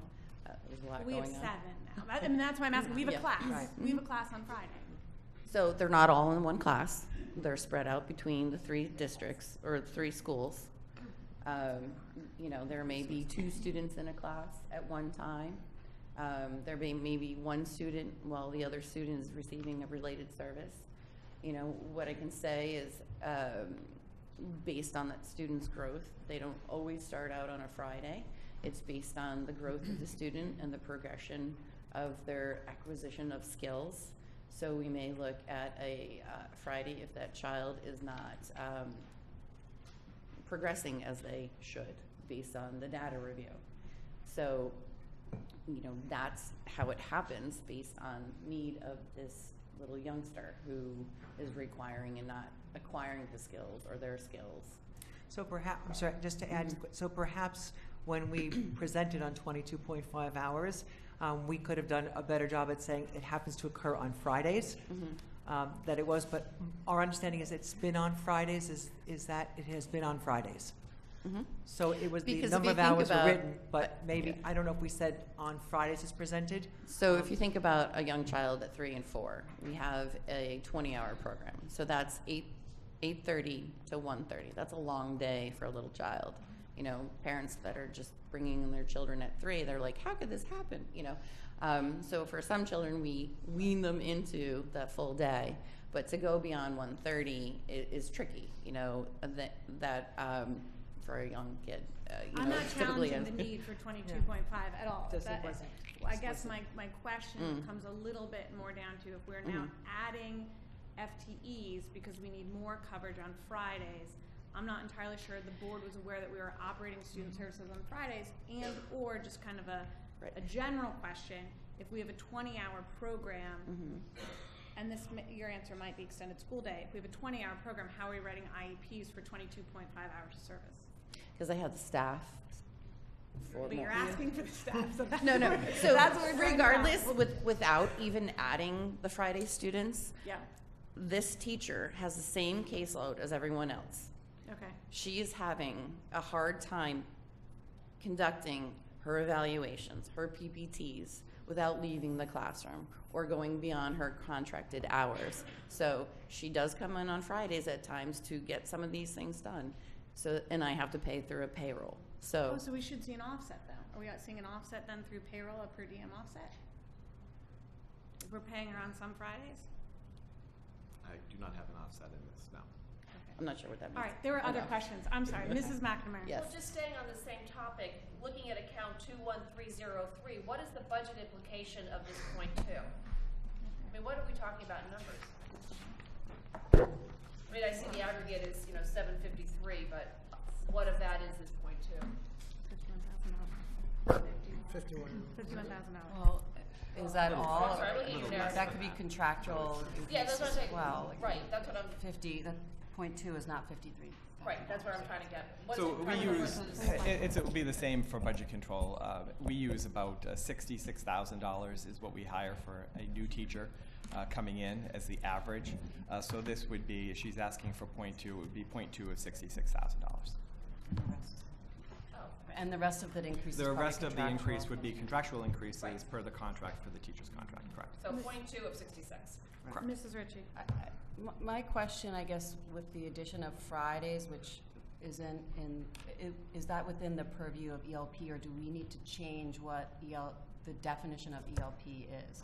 So was That's the ELP question. approved as a Monday through Thursday 20-hour program, and now we have a potentially 5-day program for 7 students? Do we need to address that as a board? So to make sure I will that- say, again, I don't know if we're splitting hairs, but not every student is eligible for a Friday bonus, 2.5-hour program. It is IEP driven. It is something that is not looked at lightly. This is based on their specific intensive needs. Right, I just want to make sure that as a board, there are other I think costs. Mrs. Ritchie's concern is probably accurate. We're just, in there are that- costs associated with adding an additional day. There could be transportation costs or other costs Yeah. associated with the students coming that additional day. So I just want to make sure as a board, we have the proper mechanisms in place to run that 5th I day. think it will require further conversation from the board. Which brings up a good question. Do we run transportation on Fridays? Yes. Yes, it definitely will require further conversation from the board. But we've been doing it, so it's already in It's- our budget. Correct. Just more clarification perhaps, but there's no change. But But is that the approved program? All of the teachers but one are in the budget as full-time. The other one is in the budget as 4 days a But the week. transportation already is in the budget. And Correct. Mrs. Ritchie's not talking about what's in the budget, I believe you're talking about programmatically. We have one program we've approved, and we seem to be running a different program. I just want to make sure we're crossing our T's and dotting our Yes. I's. Mrs. McCammon, did you have your hand raised? It's okay. Mr. Burke? Right, no, so I understand the point. I mean, similarly, if we were to decide for whatever reason that there should be some Saturday hours for the general, population, that would be something that would come to the board and we would vote on, because it would be a major change in the academic services, which is in with our purview. So if we need to go back and ratify situations that have been occurring for a period of time, then we probably should discuss that and do that. Further board questions, Mrs. McNamara? Different topic, professional development. Yes. Wait, I just want to make sure as I understand it. You were expecting to run at 10,000 this year? Professional development, let me look. Correct. Line 983.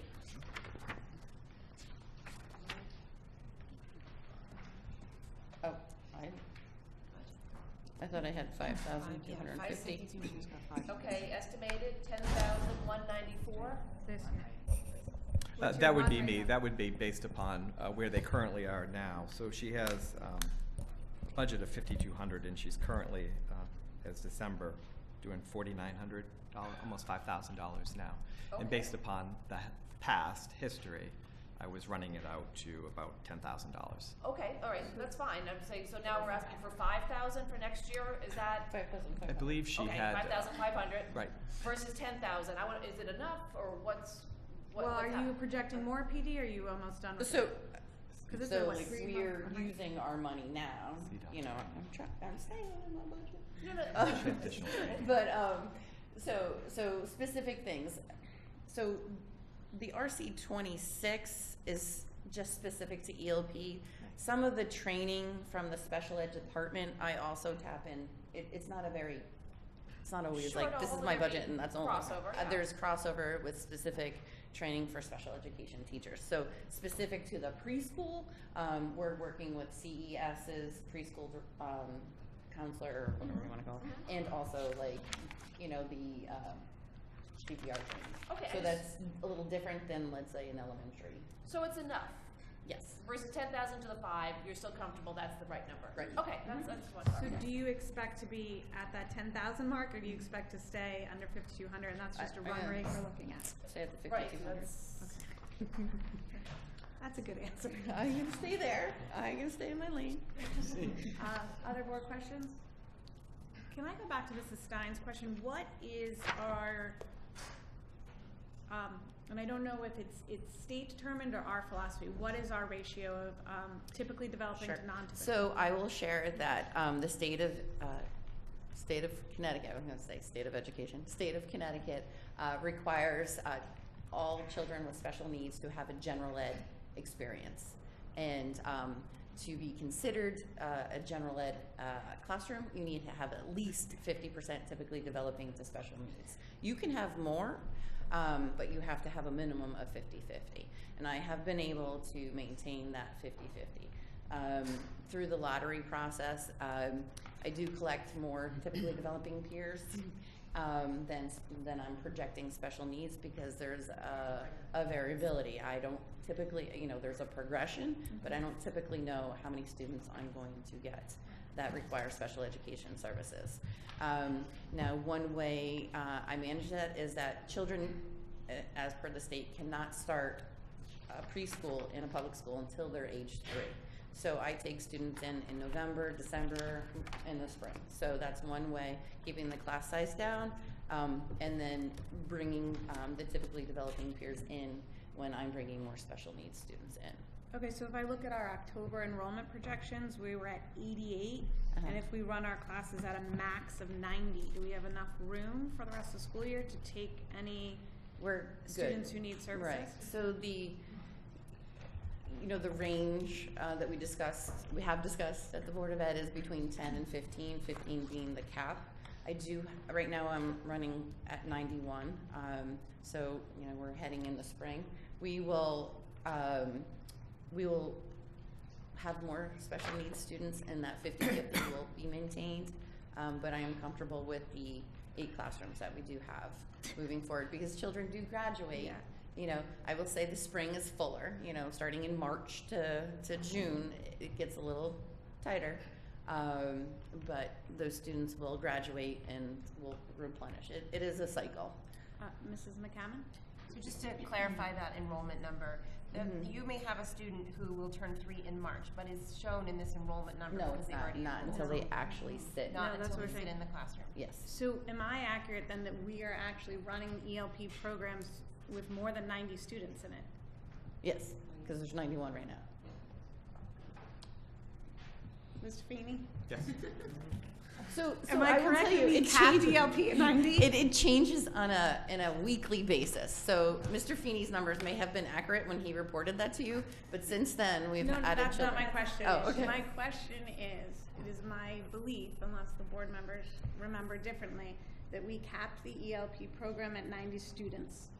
And we are now running a program over 90 students, and our projections going outward And while I understand 22, 23, because those would be further board discussions, 19, 20, and 21 are at 90. Anyone want to talk to how we got over I don't 90 students? remember that conversation about the cap at 91, but we did discuss that range between 10 and 15 students per class. May I, Sarah? So there is that Let me ask one flexibility. Mm-hmm. Sorry. Do you have 100% attendance every day? Yes. Well, 100% every day? 99, we'll say, pretty much. We got over 90 students. So you don't necessarily have all of the numbers that you have in school every day in your 8th class. Dr. Landon is being incredibly generous. There is illness. I think so why don't we do this? I think we are going to need a full update on the ELP program. Particularly given with Sure, do you want to give me questions Oxbridge offline? coming up and building Yes. the appropriate facility for ELP, I think programmatically as a board, we need to figure out what our program is. We need to hear from you all, and then we need to make sure whatever is being recommended to the building committee for Oxbridge, that it is the appropriate facility. So when we had that conversation and we put in the ed specs, I did put in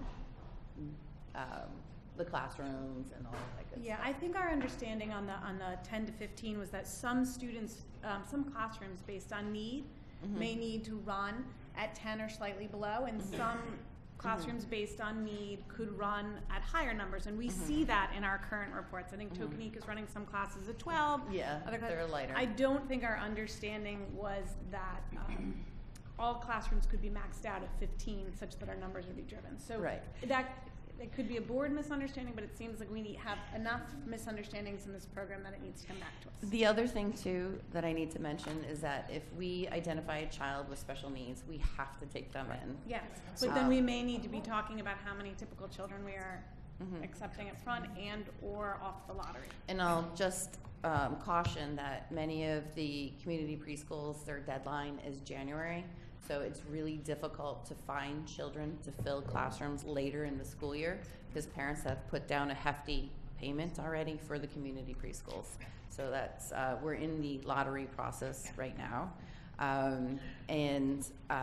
We do have a wait list, but the addition of the 2 classrooms at Oxbridge we're able to accept more students, so that wait list is lower. And really, there's not a great science to find out how many children will be identified. If I could, the challenge that we have, and I hear what you're saying regarding the cap and going over to 91 an additional student, or whatever that actually may be, the requirement would be that it has to be 50 typical and 50% atypical. And I think what it identified. So what Laura was also saying is that they come in any point during the year, and we have to make sure that it's a 50-50 ratio. So if you have an influx after the start of the year of people that are identified, they have to go into the program. So the challenge is that you want to make sure that your typical students are a little bit higher than your atypical students, So what so would that happen if ratio we never couldn't falls. attract any students and we had students who had needs that we needed to service? And you just couldn't find any typicals mid-year? We would still provide It the would services be- to do yeah. right by kids. Would be non-compliant. We would be That's why you have to non-compliant, get but a we would ratio. still provide services, and/or we would find the next best appropriate way to provide those services. I just think it sounds to me like the board and this program have different information. I'm not necessarily saying the way the program's running is wrong, but unless I'm wrong from my fellow board members, our understanding of how it's running is not jiving, and that's not good. So maybe it's better if we get a full update and we may be fully in support of exactly what you're doing. Mrs. McNamara. Now, speaking of typicals, the revenue number for your tuition, how is that running versus the community preschools? Are So- you guys comfortable with, talk a little bit about that? Community preschools are running a 2.5 to 3% increase, and we are within the middle of that. You know. So you said you. We're currently for children that are age 3 and 4. The community preschools do have schools or classes that run for children who are 5, kindergarten age, that do run longer or as long as ELP. But we are a 16-hour program, and we are still the longest running program, and we're within the range of the community preschools. So we're increasing by 3%, correct? Yes. All right, so we're at the high end of the community? No. We want to be in the middle of the pack. We are within the range. I wouldn't say I'm sorry, we're- I said 3.5 you said. No, 2.5 to 3%. We are just going 3%. Off of what, off of what base, I guess is your question. The base is lower. The base is lower. Right. Or may not be, I don't know. No, I'll just ask about the percentage. So we are at, if the range of the community is 2.5 to 3, we, with our increase of 3, Correct. we are at the high end of the percentage group. I mean, I'm not But disputing it. Krista, I think you also have to look at it, what our tuition is relative to the other preschools. And that's the second aspect of it. Mrs. McCammon. Can we just get an update of the analysis that you did last year on the EOP tuition? Will do, yes, we'll provide that. And again, students don't attend at the beginning of the school year. Some of the students may end up requiring services. This is all unknowns because it's lottery. We don't vet children. So some of that may be, we're counting on tuition, but then they don't. So it's not like consistent. Right, so our goal has always been not to undercut any of the local preschools, so we don't want to go below what they're currently offering. We also don't want to be the highest, but our goal is to be the middle of the pack.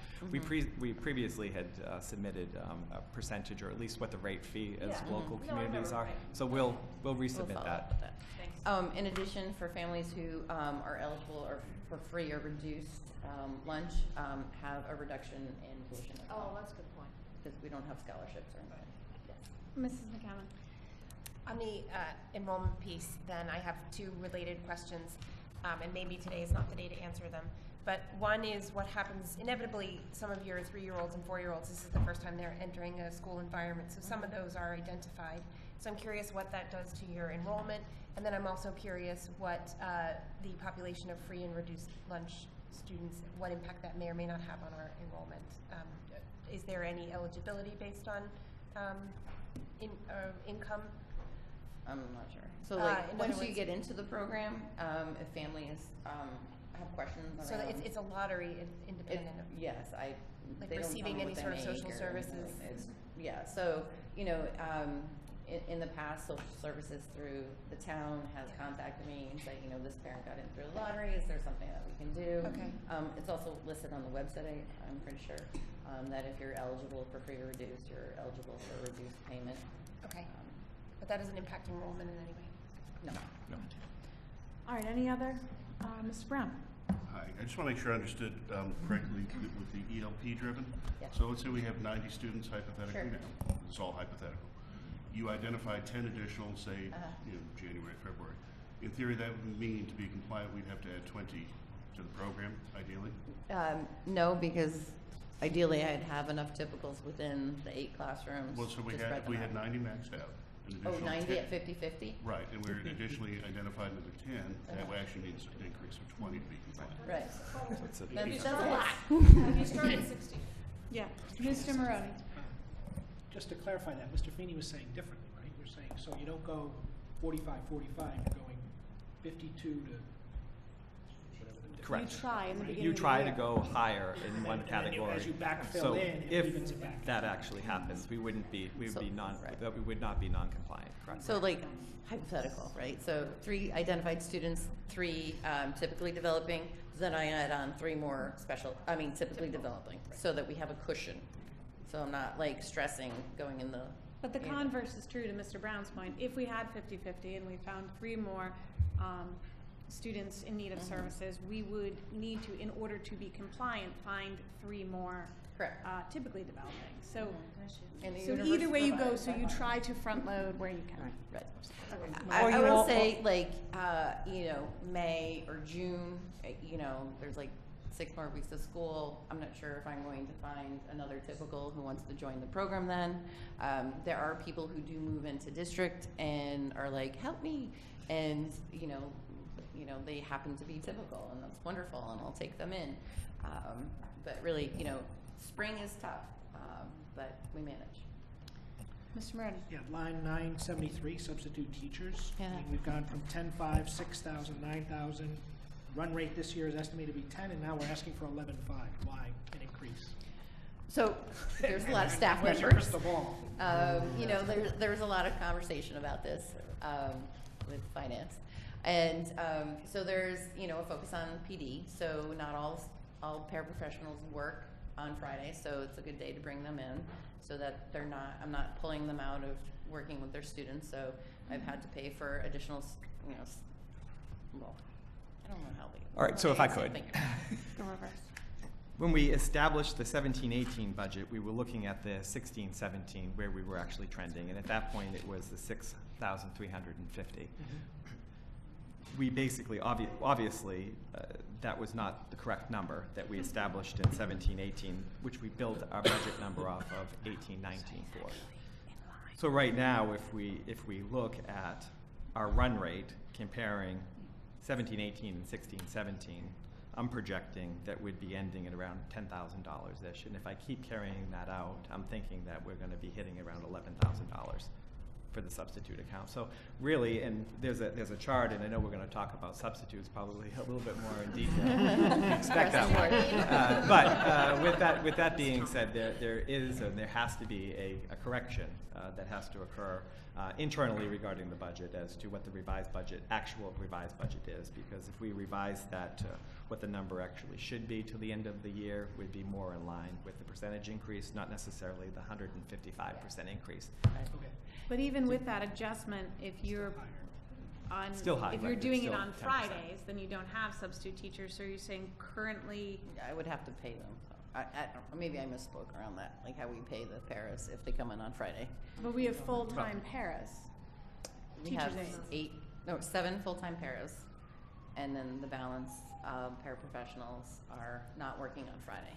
So the PD for the entire program paras, that would be different because they're not on Friday, so I would have to pay them for their time. Where is that number?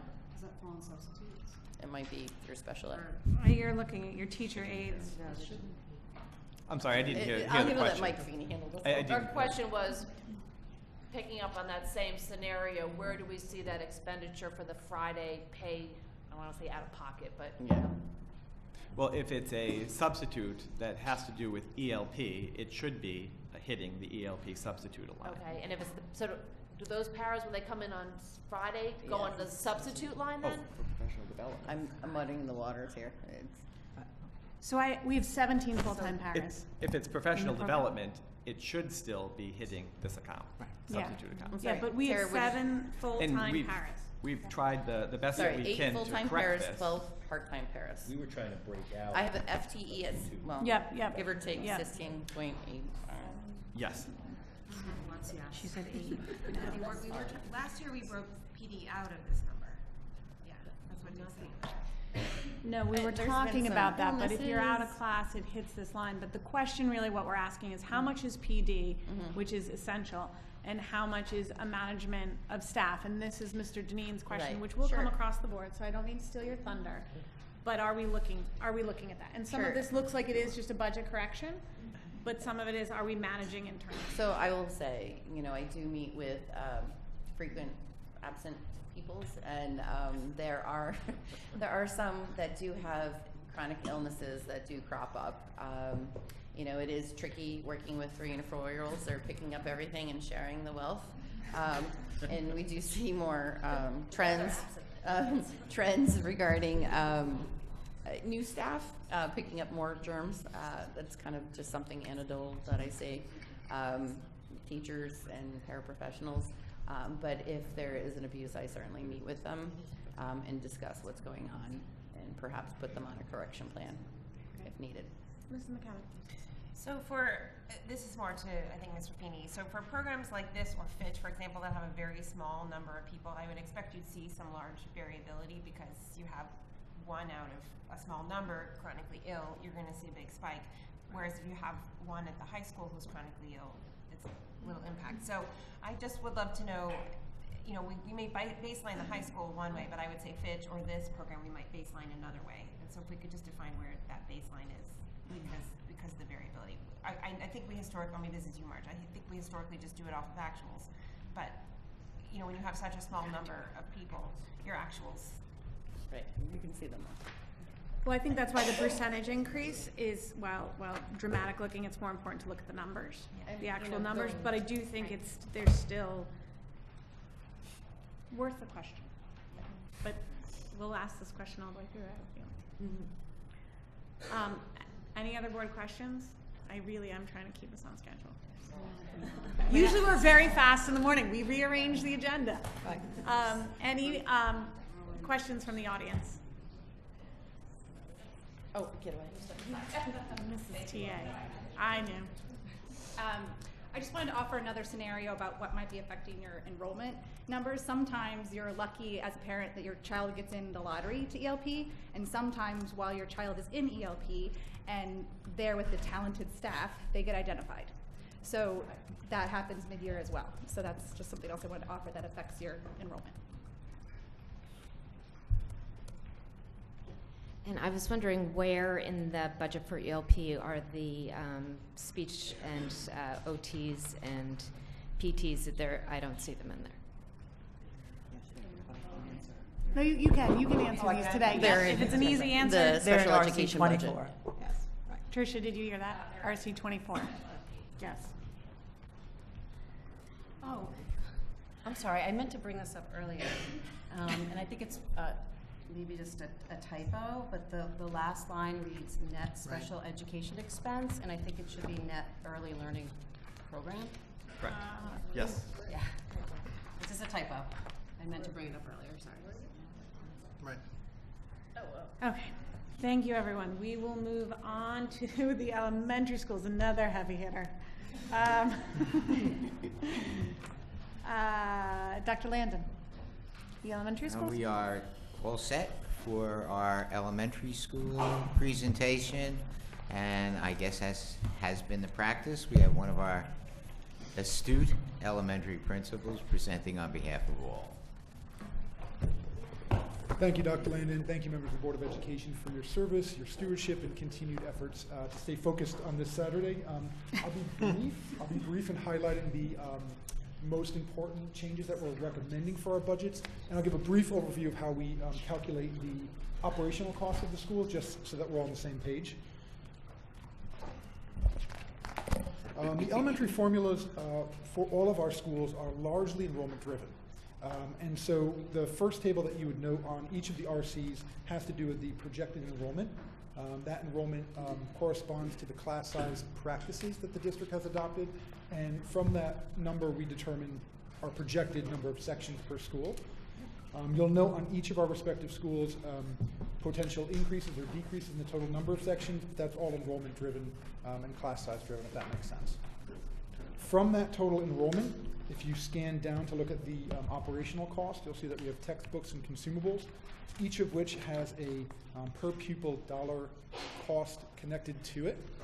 That's how we drive the initial pool of funding per school, meaning that the total enrollment number you have then calculates out the total operating costs that you have to work with. Each of our schools work closely with our finance office to do a modified zero-based budgeting approach where we make sure that the lines in those operating budgets are sufficiently funded. So each of the schools you're basically going to see are formula driven for that, if that makes sense. The two big requests that we've made on behalf of all of the elementary schools this year have to relate to the request for an addition of a school psychologist, for the elementary schools, which would augment the redeployment of one school psychologist who would then come to the elementary school. So 4 additional, the one that would be redeployed, meaning 5 across our 5 elementary schools. We currently have 1 school psychologist. The additional school psychologist would be critical for supporting social emotional learning, the updates to our social and health curriculum that are underway, work with children in behavioral needs, executive function needs, and responding to concerns from children and families that come to our door throughout the year. The other cost driver that we have this year that represents the increase in our budget for all of our RCs is if you look to the furniture line, replacement classroom furniture, you'll notice a 100% increase. In actuality, it's a request for $1,000 additional for each school for replacement class furniture. What we'd like to do is to have a more systematic approach to trialing movable furniture, flexible furniture for students over the past number of years. As we've gotten more collaborative learning environments and we understand more about what students need to be successful, we've been augmenting furniture through generosity of PTO, and we'd like to have a more systematic way of trialing some things for the next school year and supporting our students that way. So in brief, that's what we're requesting, and we're here, and my colleagues are here as well for any question that you might have about particular RCs or our requests as total. All right, board comments and questions. Mrs. McNamara. Just a pretty basic one, starting with the psychologist, just to clarify. For example, I'm looking at Holmes on page 36, line 227. Now you're saying we're looking for 4, for a total of 2 in each building. Yes. Why do I see 1? The other ones, we're gonna put 1 special ed and 1 in TIP. Special education. In the, I think it's 2 per school. It sounds like budgetarily wise, they've put 1 in special ed and Okay. 1 in general ed. and they're going to, We'll debate where they go. right, and they'll move there, okay, just. And as noted, just as a point of clarification, on Tokenique's request line, you do see there's a 0.35, and I believe Mr. Feeney spoke to that earlier, that the remaining 0.67 or 0.65 was already accounted for in the correct grant. Current line. Mrs. Ritchie. So just to clarify, the psychologists that are at the elementary school currently fall under RC 24 special ed. So they're there already, they have been there. They're not new. So we're adding them at the elementary school level. So my question is more, what will the role of the new psychologists be? Will they just be addressing the needs of the general student population, or will they be addressing both? Those psychologists, if I may, those psychologists will be available for all students. They will work with small groups. For example, we have children of divorce. We have children who've experienced deaths in the family. We have children who've experienced serious illnesses in the family. And these kids need small group sessions working with others to help them get through their crises. They will also work with parents and with teachers to address issues that are of a social and emotional nature that kids may be experiencing. They will provide professional development to our teachers in how to address kids with these kinds of issues that can affect their performance in school. Now, that's not to say that the special ed psychologists won't participate in the same activities. But there's clearly the main focus of the special ed psychologists is what they've been working on, which is essentially IEPs, PPTs, and all kinds of work related to special ed. It's not to say that these psychologists won't participate in some of those activities, but they're clearly, their role is to be working with all kinds of kids, and that'll be regular and special ed, and they'll be really able to function more as a traditional psychologist in a regular school setting. Mr. Burke. Is there a way to discover what the actual caseloads are for the current psychologists in terms of the non-IEP driven? What I'm trying to understand is how many other kids are walking into the offices and seeing the staff that we currently have, the number of kids who are cases, the number of hours that it is taking, because you're doubling the staff, and I understand the what the verbal need is, what you're saying, but I don't see it in the numbers. I want to understand the numbers of how they're being overburdened now, and I just don't see that. I hear what you're saying, but I don't see the numbers. Did you get an answer to that? You've already asked that. Did you No. Can I, what might be helpful is to actually hear from one of the elementary psychologists about what their day is and how they're spending their time. I think that would be really informative for the board. I don't know if any are here. I don't know if now's the right time. Like a deer in the headlights. Sorry, but I think it would be helpful to hear firsthand from what the psychologists are experiencing in the elementary buildings to better understand the need.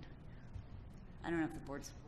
We can do that at one of a subsequent board meetings. Mrs. McNamara?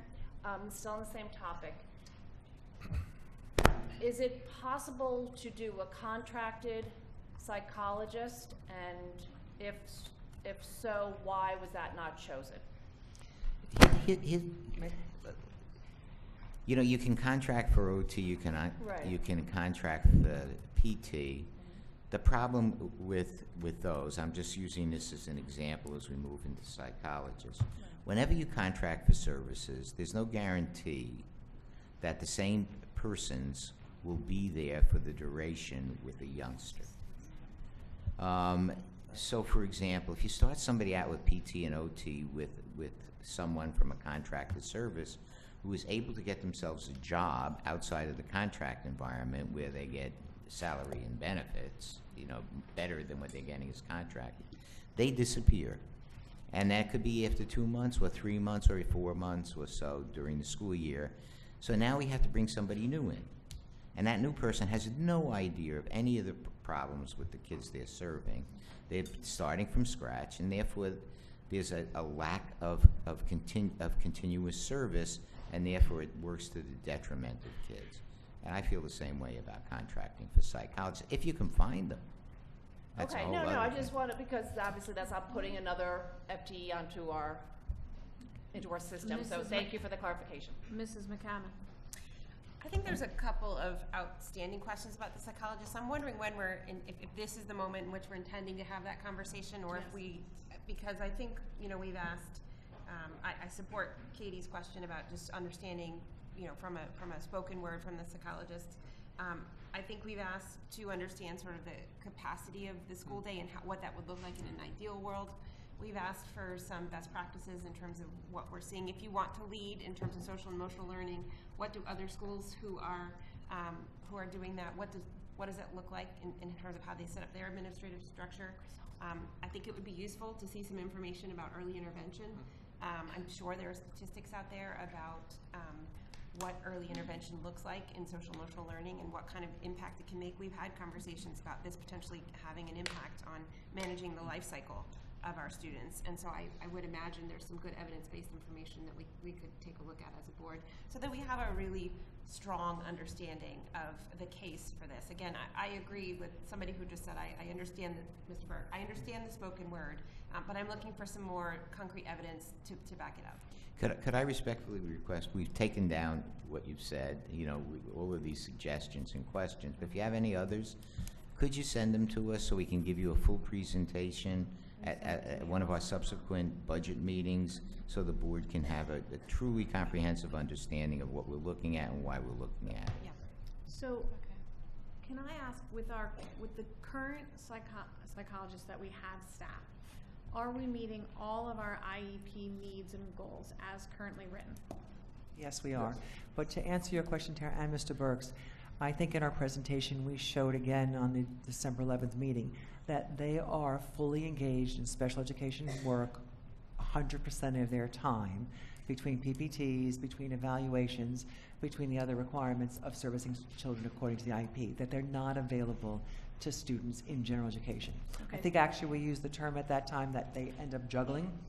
People are called out in meetings what we can do. So yes, we are complying and serving all of our students with IEP requirements for psychologists, but they don't have access to the general education students. So I'm going at it a during the little bit day. differently. So then it makes sense to me why we have a full FTE in our special education budget, because they are meeting IEP needs, goals, PPTs, evaluations. We could probably decide, because while a child's being evaluated, they're not special ed. You know, like we could start to part and parcel that a little bit. But the question would be, once given some more evidence-based information, some more empirical facts on the psychologist, their existence in the general ed budget, what does a general ed psychologist look like? Are they seeing 5 kids a day typically? Are there 10 kids waiting in line that they can't get to? And I know it's going to change per school per day, but how many kids, how many hours are they needed counseling? We have to have some sort of model or average to understand how this full-time person is being utilized during the day, and quite frankly, whether this is a 0.5 FTE in general ed and an additional 0.5 in the special ed budget because it's appropriate how their time is being split, whether they are perfectly split how they are now, or whether some psychologist time that's in the special ed budget needs to come into general ed. I'm just not sure how they're being utilized, how this new FTE would be utilized during the day. So even if we supported it, I'm not really sure how to account for it appropriately given the information we have. Does that make sense? Mrs. McNamara. We'll provide that at one of those. May I also get a further clarification as to, which would be part of this conversation, is why it's required one per building, a little bit more, and why we couldn't do a more of an itinerant situation, i.e. hire two, and they all. Mr. Maroney. Yeah, for me, you know, I'm really, I've been on record that I support the idea and the theory of this. And part of it is, and I hate to say this phrase, but I don't know how else to say it, is I think we have to take a leap of faith because I think we're trying to ask for measurements that we may not know. You know, you use like Rumsfeld's quote, there are known knowns, unknown unknowns. These are the unknown unknowns. We don't know how many kids are who aren't coming to see a psychologist because there's not one available. So I don't know that we're going to get a measurement of what that is.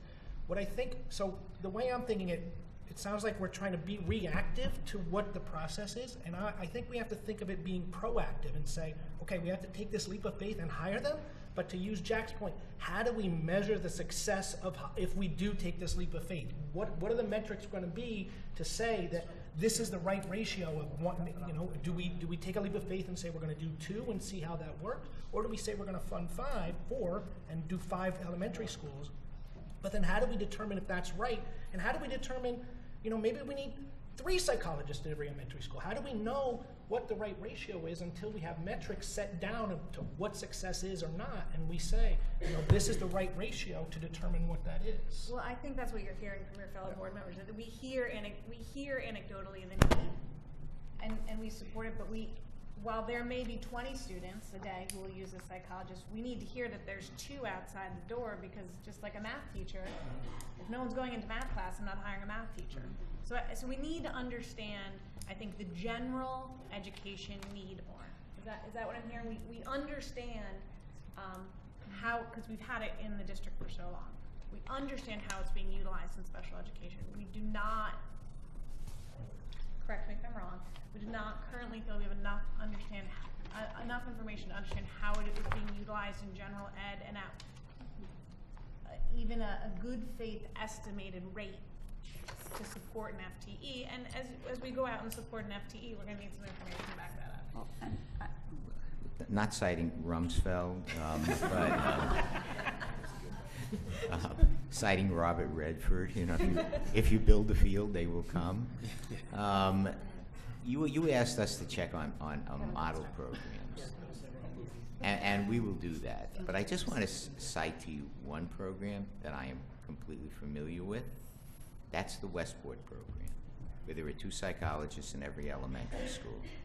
And I think you can talk to any parent, any teacher, any psychologist, any principal, any administrator in the elementary schools in that district, and they will tell you that whatever they had before there were 2, which was 1, and what they have now has made such an incredible difference in not only in how they address kids' needs, but how it enables the school system to intervene with those kids before their issues become so great as they move into the middle and the high school, that services they had previously are not needed.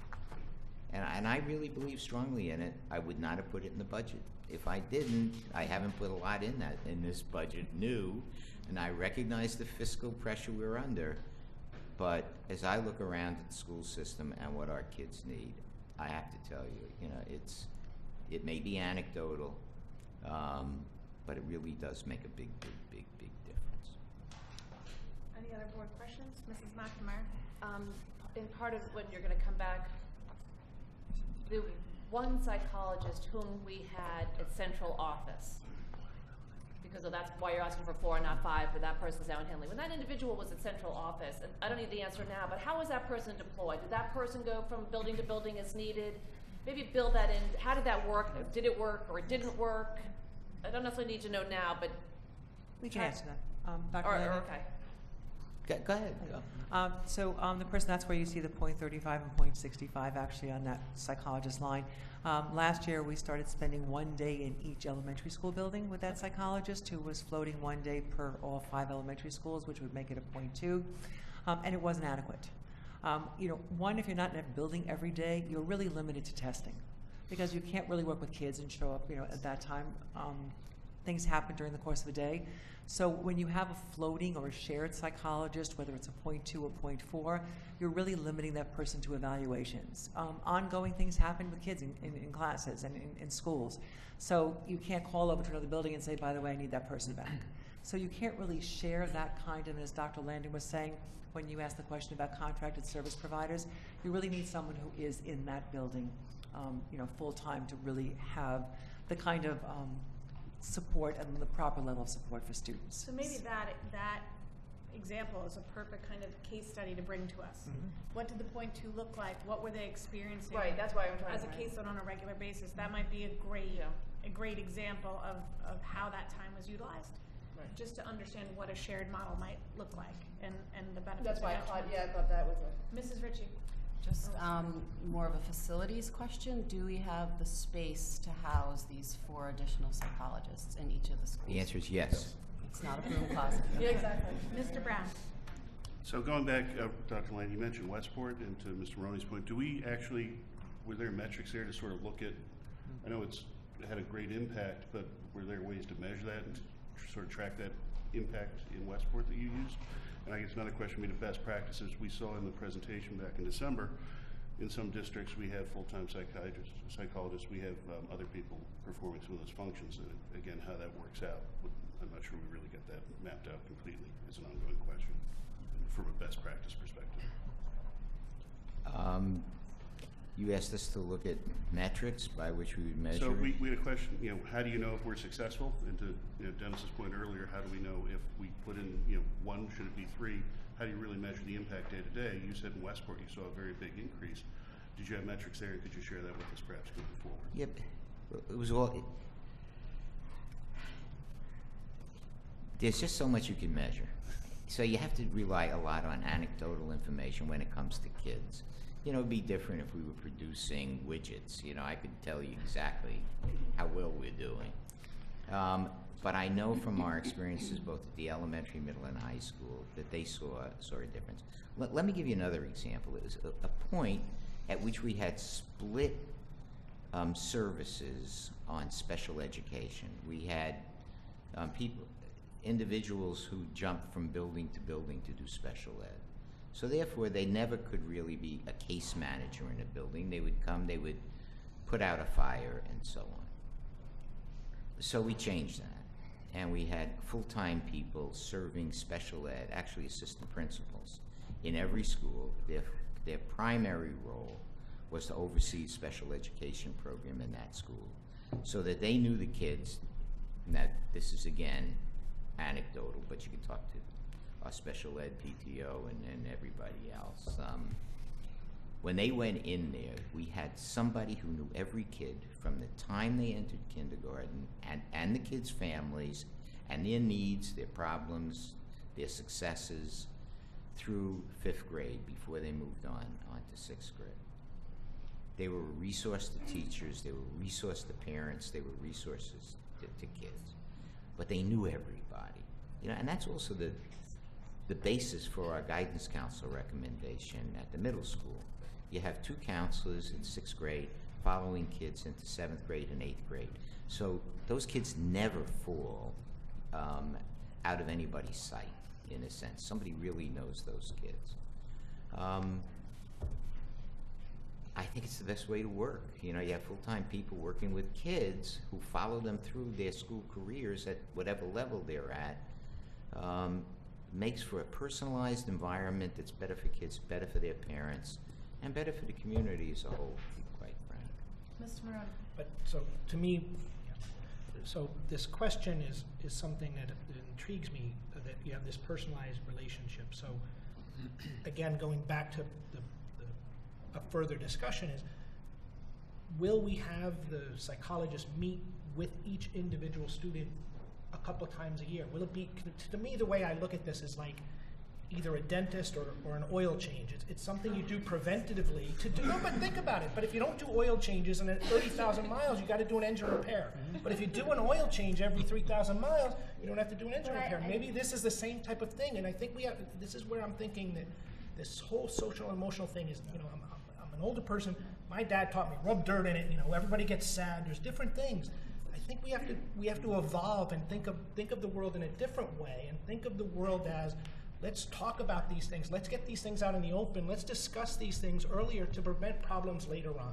And to me, this is how you do this. If we can develop I still don't see the full program. I want to, but I don't see the full program. But I would love to see it go in that type of direction. If I may, it's my opportunity.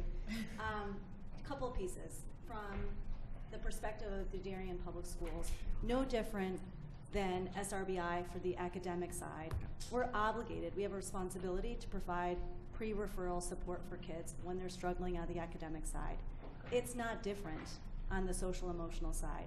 If you were to ask our general education teachers, what is one of their biggest challenges?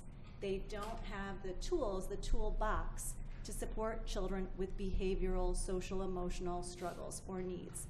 General education and or special education for that matter.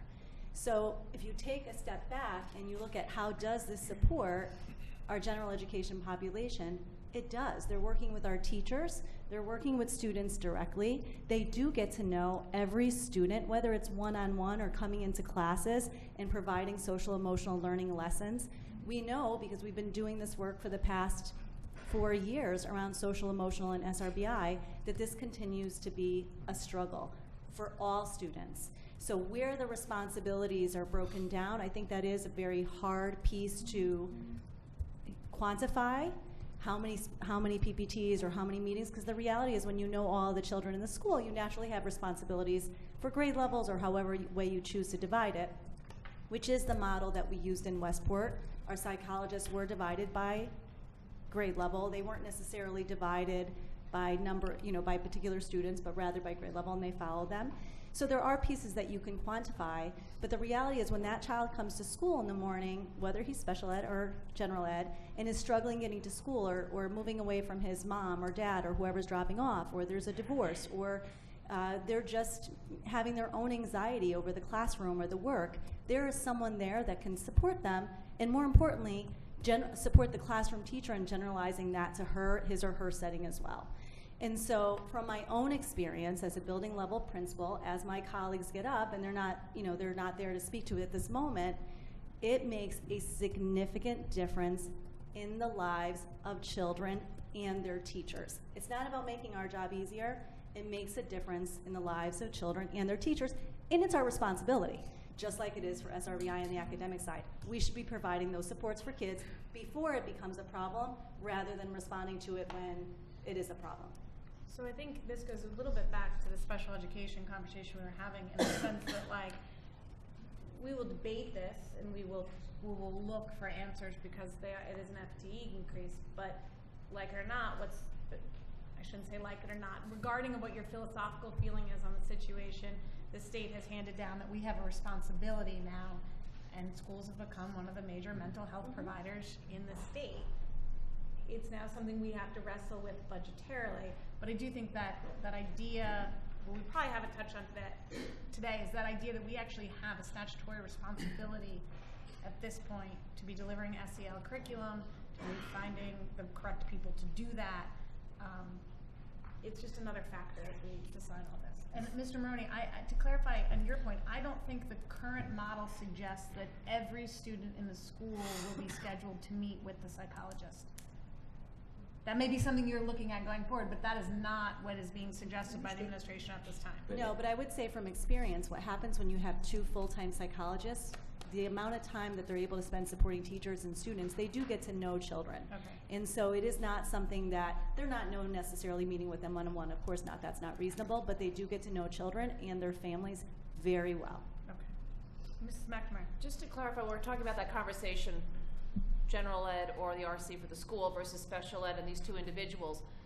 Is it your intention that this new individual would also be as qualified to partake in whatever the special ed psychologist does? I don't know about the qualifications, but would this person be fluid into both roles? The answer is yes. Okay, thank you. They'll know how to test, they'll know how to evaluate, they'll know how to interact in a PPT, they'll know how to help establish IEPs as any psychologist. Okay, just to clarify, I don't know the roles and jobs of psychologists, but to clarify, thank you. Dr. Forshaw still sitting there. Any questions besides psychologists? I'm just curious, do we have a breakdown of the number of students enrolled in the gifted program? Do we have actual number of students? We do. I don't have that in, I could probably look it up, but we'll Okay, bring I'm that just to you. We curious. absolutely have, we have the exact number of children at each level, and Linda Johnson's here in the audience. I'm sure she could say it off the top of her head, but we won't ask her to, so we'll bring it back to you. Okay, thank you. Mr. Denis. In the interest of time and the great conversation that we just had, I will throw out on the table my annual conversation about substitute teachers. All right? It is a trend that is troubling. It's gone from, in the last 3 or 4 years, 250,000 to up over 300,000. If you add in nurses, special ed, ELP, it starts to go up to close to 350,000. I've heard over the last couple of years we've put systems in place. We've, continued our dialogue with the unions and the teachers, but to me there does seem to be a symptom that is, there's some problem out there from a substitute teacher standpoint. And while in the whole scheme of a $100 million budget, $300,000-$400,000 doesn't seem like a lot, but I also start to hear it from students. When you drive around town with a carload of kids and you hear about substitute teachers, or I had another substitute teacher, I don't know what the answer is, but I put it out there because it is a number that concerns me in terms of the creep and the dollar amount. Let me say this. We do have accrued absences to our employees. They have personal leave and they have sick leave.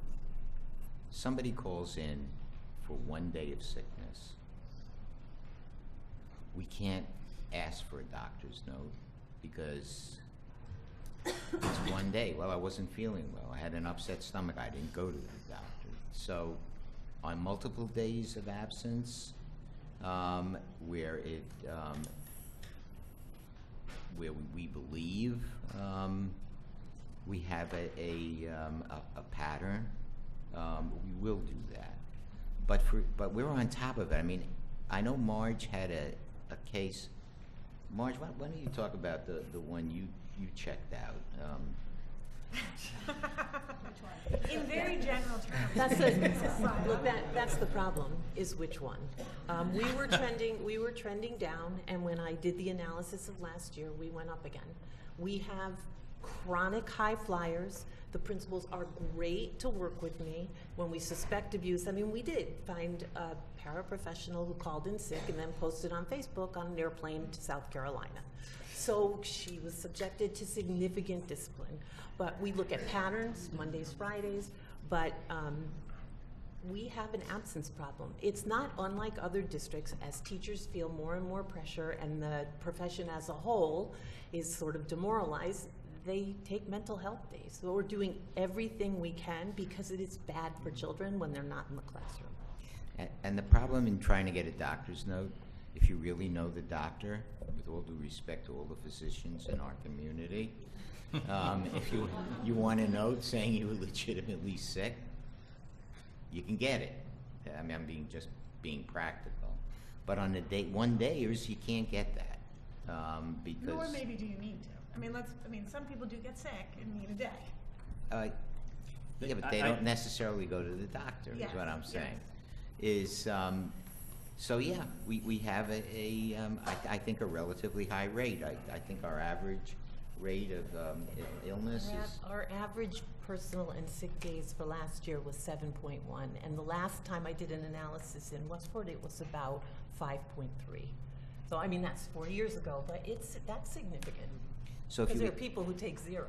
So if you add, but if you add 7 to, let's say, 3 personal days, you have 10 days a year, somebody's out. You have 350 teachers, you have 3,500 days of absence where you need substitutes. If you multiply that by the average rate of pay we have for substitutes. It all makes perfect sense, but at the same time, you're saying we have a problem, and it's high. So, not for a broad discussion here, but as you go back to the union, as we go into contract negotiations, it's got to be something that's on the table, because it does affect the students. I mean, the And- problem, and- one of the problems is that the state governs for certified staff, the minimum number of days, not personal days. And we did make gains in the last contract negotiations. They went from 5 to 3. And Right. they're not happy about that as it has come into practice. But we also made gains, am I correct, in that while we had some teachers covering, it was at a better rate than a full substitute teacher. So contract-wise, I think we've made gains. Maybe what we can give to you is a message to your staff that the board is concerned about the absentee rate. Maybe that's a message you can take back. They get that message from multiple people. Right, and look, I don't want to sound harsh. We have incredible teachers and people that work incredibly hard, but you know, if there's something else we can do, something else we can say to motivate, or, I mean, I think we go through this process every year. We for the most part, approve incredible budgets to continue to deliver on this education system, and I just want to make sure they understand the support and the messaging that they get, and if there's a way to make sure everyone's motivated to come to work every day, it's important. I have But, to, you the know- one thing, I'm sorry, the one thing that I have to say is that union leadership is very supportive of our efforts to keep absence down. The teachers, Jocelyn Delancey does not support a teacher with chronic absences. She's been in the discussions with me, and she's on our side. I appreciate that, and I think that's just important information to hear, which is why I bring it up, and this is the right dialogue, so thank you. And you should know also that it's not just sick and personal days, because we also have an extensive professional development program. And when people are out of the classroom for professional development, we require substitutes to cover for them.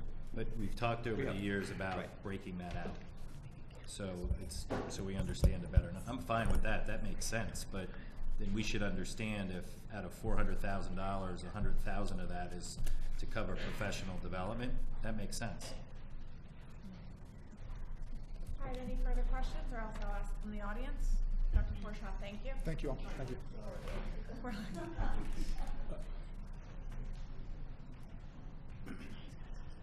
Sure.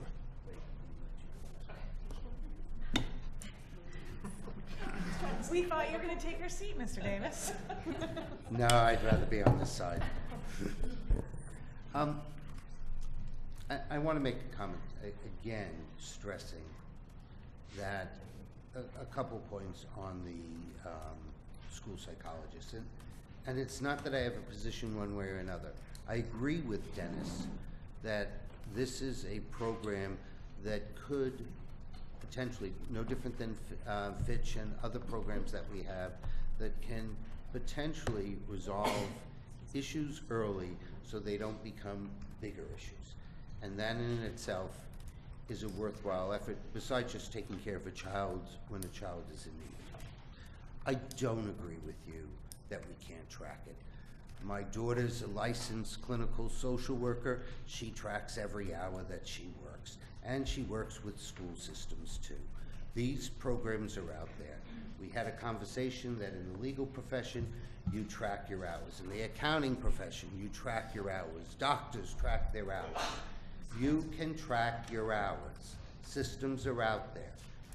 And so I think that's something that we need to understand. There's also other things that I'd like to be possibly discussed at some time in the future. And that, what are the guidelines? So if an elementary school psychologist is meeting with a student, what are the guidelines to contact the parent?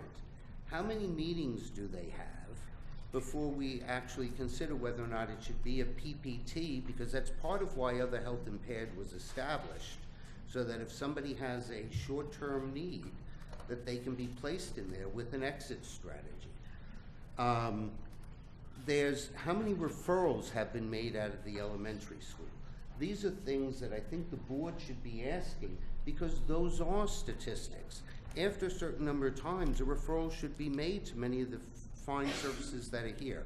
So in order to judge the success, in order to help, and quite honestly, if somebody's just seeing a school psychologist, I'm also concerned that they get the full cradle of services during that 6 months or 1 year that they might need it, as opposed to trying to meet somebody who may or may not have time. So there's a whole conversation that surrounds this of what are the guidelines you're putting in place? What are the success factors you're putting in place? When do you do the referrals to the other areas? How do you involve parents? That I haven't heard. And what I have heard is a lot of anecdotal and very little empirical. And that's not saying that I don't agree that it should be done for the exact reason that Dennis mentioned. It's just that there's a whole conversation that I'm throwing people, it sounds like I'm throwing people in there, and I'll figure it out later. And that's a concern. Thank you. Mrs. Klein, am I correct that every time a student meets with a psychologist, a parent would be notified? The child would be meeting with a psychologist without the parent knowing? Correct. Hi, I'm Clara Sartori. I agree with a number of Mr. Davis's comments, which isn't always the case, so I have to I want to approach this from differently, though. I think that you all said the other night that you were going to be able to eliminate 3 teaching positions, and thereby free up some funds for the psychologist. But in looking at your enrollment numbers, I was wondering if this is an aberration, because it appears that this year you have 118 sections. The next 2 years you are going to go down to 115, but then in 2021 you've got 118, beyond that 121 and 123. So if there's any savings in head count, the head count ultimately is going to go up. And I know there was some conversation here about Westport, where there are 2 psychologists in every building. Is that where we're going? The other thing I wanted to know is that you do have 4 people in budget control, so obviously you can take care of it if the numbers go up for the elementary school. But I know someone the other night asked about a history of budget control, how much money you have in it. I think that would be information that we would need. Another thing is, when you compare to different districts, I would like it if we know how many elementary schools are in the district. For example, New Canaan, I believe, has 3 elementary schools, so to say they have a psychologist in every school, that's 3 people. We have 5 schools, so we're talking about 5 or maybe 10 one day. I am interested in more about the interaction with the parents, whether a parent permission needs to be made in order for a child to discuss something with a psychologist. Have there been instances in other districts where parents do not like it that the child was talked to by a psychologist, and does that set off a whole lot of other stuff that has to be taken care of within the school? So there are a lot more things going on with this program than first meet the eye. But I hope there's some honesty in the fact that there are 3 positions eliminated next year, but beyond 2 years from now, that number, that head count, that pie chart is going to go up. So anyway, that's it for now. So I guess, and just to clarify now, both Mrs. Sartori and Mr. Davis, unless there's an acute need, children are not meeting with psychologists without the parents' approval and knowing that this is happening, unless there is an acute situation. Am I correct?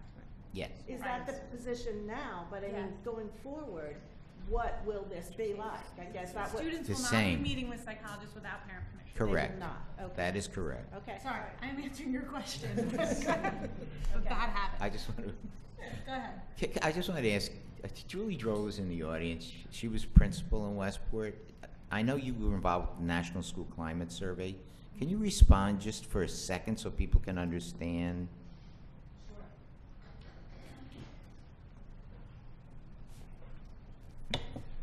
Good morning, everyone.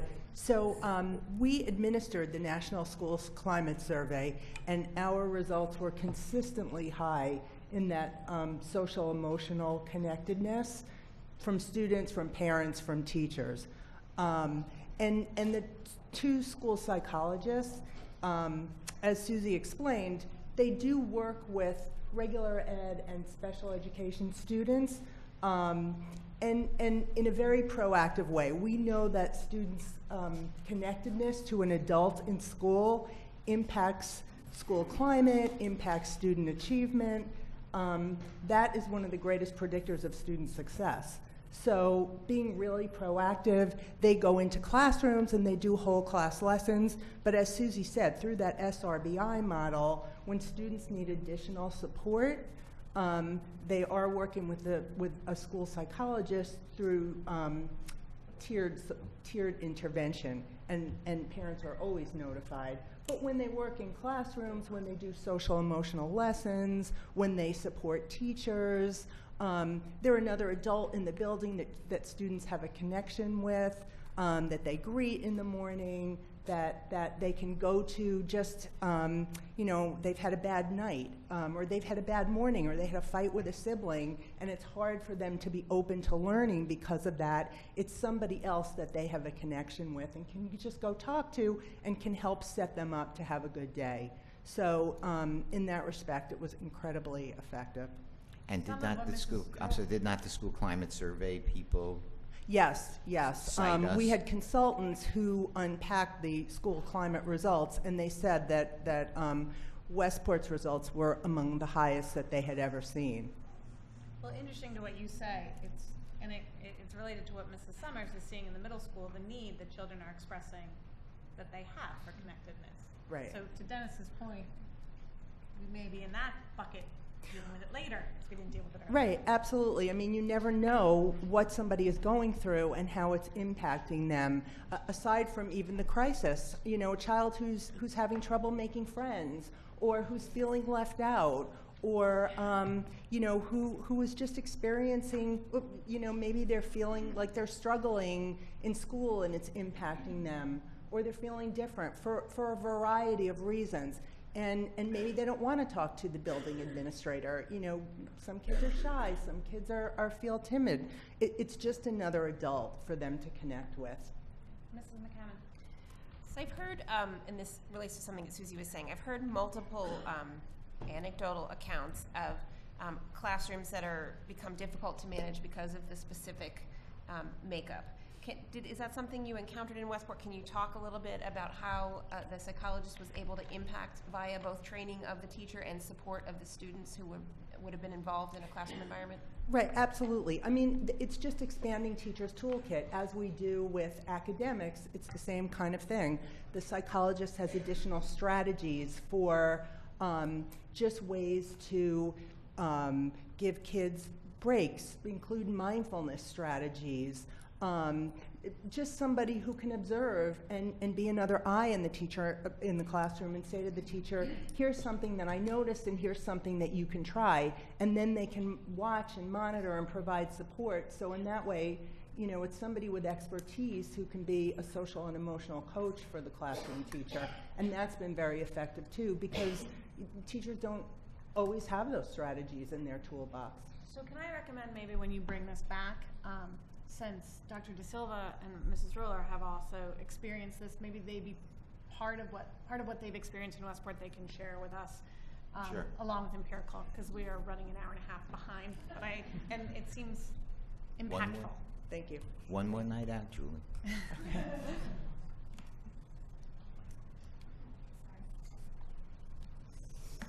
Hi. Just from a parent perspective, last year my daughter general ed daughter was in a classroom and one of her peers was really struggling and took a lot of support from the teacher and the school psychologist and the principal, assistant principal, and it would have been amazing for the rest of the kids in the class to have the support of an additional psychologist, some kind of general ed to help them process what they were experiencing with their peer. And so I think it's really exciting as a parent to know that we might be thinking about that for the district, because I do think it's helpful. And I do think having a person in the school is going to make a difference for, like, my daughter to go to talk to. If there's not somebody in the school she doesn't know, she's not likely to go say, hey, I have a problem or I'm concerned. But if she sees that face and they're there, or that she's more likely to go to talk to them and actually use them as a resource. So if we're thinking about that, I think we want to be mindful about that. Our kid's going to use it if they're there It's not somebody that they know. It's somebody that's there only part-time. Is it actually a resource for the kids and for the teachers? Because I would imagine that's true for the teachers too. For them to have develop a rapport, to have somebody supporting them in the classroom. They also want to know and have that person be consistent in their school too. So, just as a parent perspective. Thanks. I just want to make a quick statement in support of it as well. I'm not embarrassed to say I've spent thousands of dollars meeting therapists to find the right ones for my kids in the past when they've needed therapy.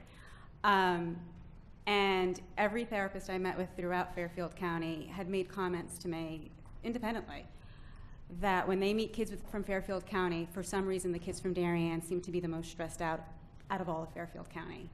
My daughter recently had a concussion, and when she went back to the pediatrician to get cleared for gym class and whatnot, the pediatrician was just making general conversation with her while checking her out. And just listening to my daughter talk, she stopped and she said, "You need to relax." And then the pediatrician looked at me and she said, "We see kids in this office from all over Fairfield County. It is the kids from Darien who seem to have the most anxiety and stress out of all the Fairfield County kids. So we need to service our kids in some capacity." So I fully support a psychologist at the elementary level. Is there a legal requirement for having the psychiatrist at every PPT? Oh, we can answer it. Yeah, go ahead. I think it was about a psychologist at every PPT. Okay, psychologist at every. The requirement for all initial evaluations, I think we spoke to this, all initial evaluations must have a psychologist present for them for the evaluation process. Best practice is that we have a psychologist at our meetings precisely for the reason, if it's not mandated at a program review, or they could be excused to really speak to about students who specifically may have some interfering behaviors, may have some presenting difficulties with some emotional social functioning, which is why we have them there. So we do have them there, but the mandate is for initials and triennials. I just wanted to make a statement in support of the school psychologists. And as we're looking at all these numbers and trying to define things, and it's not that I disagree with that, but I would just like everybody on this board to consider that our world is radically different than what it was. And I said this to somebody, I outed myself, and I'm going to out myself to everybody. When I was growing up, my parents turned the 5 o'clock news off. I didn't know I lived through the Vietnam War because they'd start talking about deaths, and my parents would turn the TV off. My 6-year-old nephew watched planes go in to a building on 9/11. So the world has changed. The way our kids are developing, but their access and their experience of the world is very different. It's not like it was when we were growing up. They have a lot more to deal with. So I think we as much as we want to empirically understand things, it's also important to understand that developmentally, kids are developing the way they develop, but their world is very different than it was when adults, when all of those, even the people who are not as old as I am in this room, were growing up. It's very different. Thank you. All right, we are going to move on, and I'm going to make one quick change because I think Alicia needs to leave early. We're going to move health in front of curriculum, so we'll handle our health RC 17. Okay, thank you so much. Oh, you're all leaving now. They don't want to stay and hear what I have to say. Don't worry, we'll take it still be personally. here. I'll try not to. Can I go ahead? Yes. Okay, yes. so I'm Alicia Casucci, the Director of Nursing Services, and I'm... Guys, as you leave, we are moving on with an RC, so I'll just ask you to leave quietly, please. So I'm here to discuss our budget for next year, which really hasn't changed anything significantly from last year. So I guess I'll just ask if you have any questions or you want me to explain anything. Board comments or questions on health? Make it out of here easy. Are there any audience questions on health with its 1% increase? All right, I'm sorry. Ms. McNamara. I'm sorry. Just under health supplies, line 643. Yep. You're down. Just to clarify, at this point in the year, you still expect to utilize your full 31,000? Yes, because what we do is we end up ordering a lot of supplies at the end of the school year that goes for next year. All right. And then I've also ordered another AED, which is a couple $1,000s to put into another school. So it does get used up, yes. Okay, just clarify. Yeah. Thank you. Yes. Mr. Sorry, Maroney. this is not a question for you, it's more of a question for the board or Mr. Feeney. Why do we have the nurses as a line item in health when, to Jack's point, we have the psychologists in the elementary schools, we have the art teachers in the elementary schools? Why are nurses in the health RC? Because it's a whole health department. But it's called the art department, it's called the music department, but there's no teachers in those RCs. They're in each individual school. Is there a concern with having it pulled No, out? I'm just curious. To me, it should be the same. If we're going to do it, it should be the same. And, Yeah, I think that. I think there are two different philosophies, really. When we originally started off at least 5 years ago, when I was here, we always wanted to put it into pockets, like what did the health department actually cost? You know, how much are we paying for health? And we did the same thing with what was art, what was music, and then it really has morphed where the board was saying, okay, well, let's look at music a little differently and put it into the schools. So we did move music, we moved art into the schools. Health was one that we did not move into the schools for whatever reason. But it could be done that way, or it could remain a standalone. I have no problem either way. Because I'm wondering, do the psychologists belong in this RC and not in an elementary school? But Well- this becomes social and emotional learning or social and emotional health and not just health or something like that. But maybe that's a different discussion. It doesn't have to be decided today, but something to think about. I'm going to let it be a broader conversation as of today, given our time. Yes. Thank you. Okay, thank you. Yes. Dr. De Silva, you ready for? Oh, I'm sorry. Are there any questions? Oh, yes, Mrs. Thorne. I'm so sorry. That's all right. Just an observation. Barbara Thorne. I'm thinking about the resources in the elementary school to help children in crisis. The new ones, yes. But we also have in all the elementary schools, and I believe all the other schools too, we have social workers, we have nurses, and the kids find who they can trust and who they can rely upon, and that's who they go to. And it may or may not, they may or may not want mommy to know. Yes, she has to, but she may not, to what their crisis is, or what's going on with them, or what they're feeling. So all of these other parts of the whole are deserving of your support. That's all I want to say. Thank you. Any other questions from the audience? All right, thank you, Alicia. Thank you. All right, we will move on to curriculum, RC 19. So as all of you know, and it's also included in the narrative, RC 19 covers pre-K through 12 with professional development, curriculum writing and revision, your state mandated requirements, whether that's through testing or any kind of initiatives that come our way. We have tuition reimbursement for things such as AP training that our teachers may need over the summer that we didn't anticipate, material, resources, and staffing. In terms of highlights, you'll notice in our first two lines with instructional support specialists and program coordinators, there aren't any real changes there other than contract requirements. Within curriculum development, there is an increase.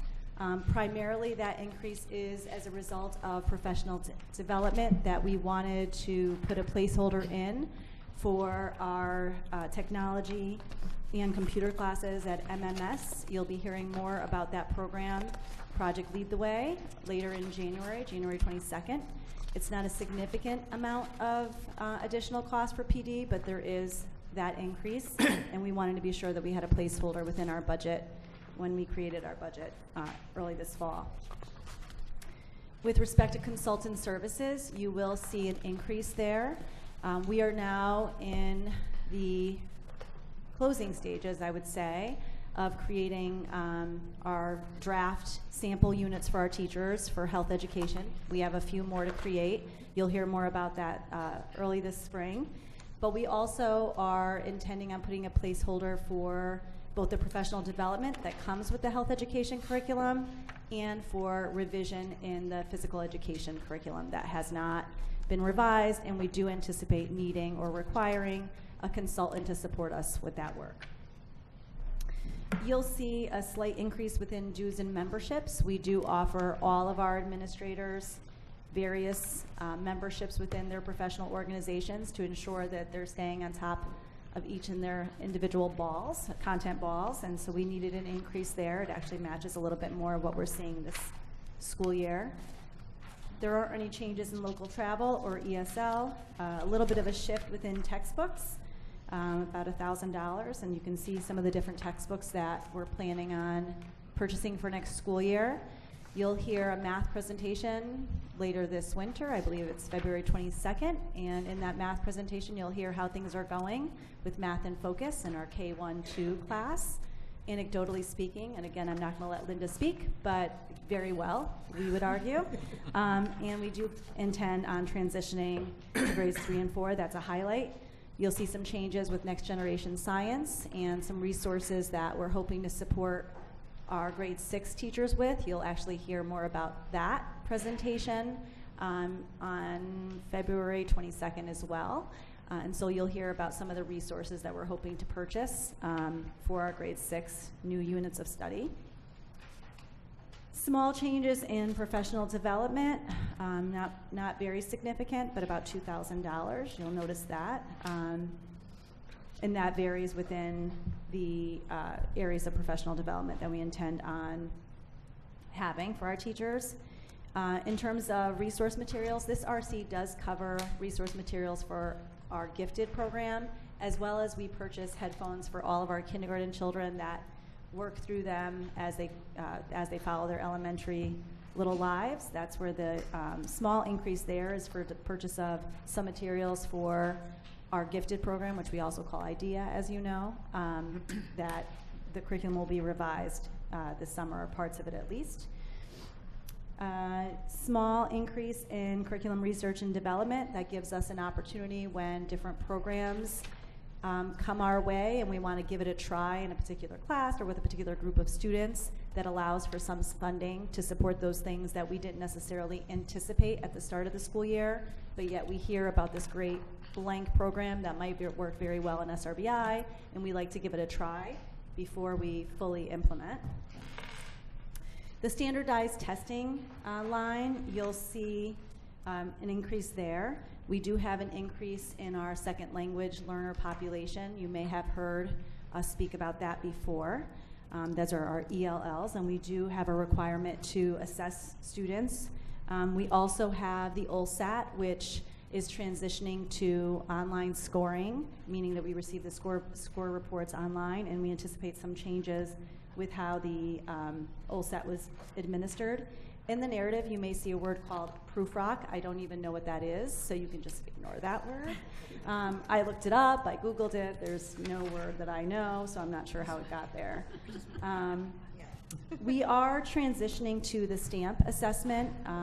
Christina Mauricio is here if you need to hear more about that. It is more closely aligned to the Seal of Biliteracy that we do offer our graduating students. That came as a result of the State Department of Education offering that to our students.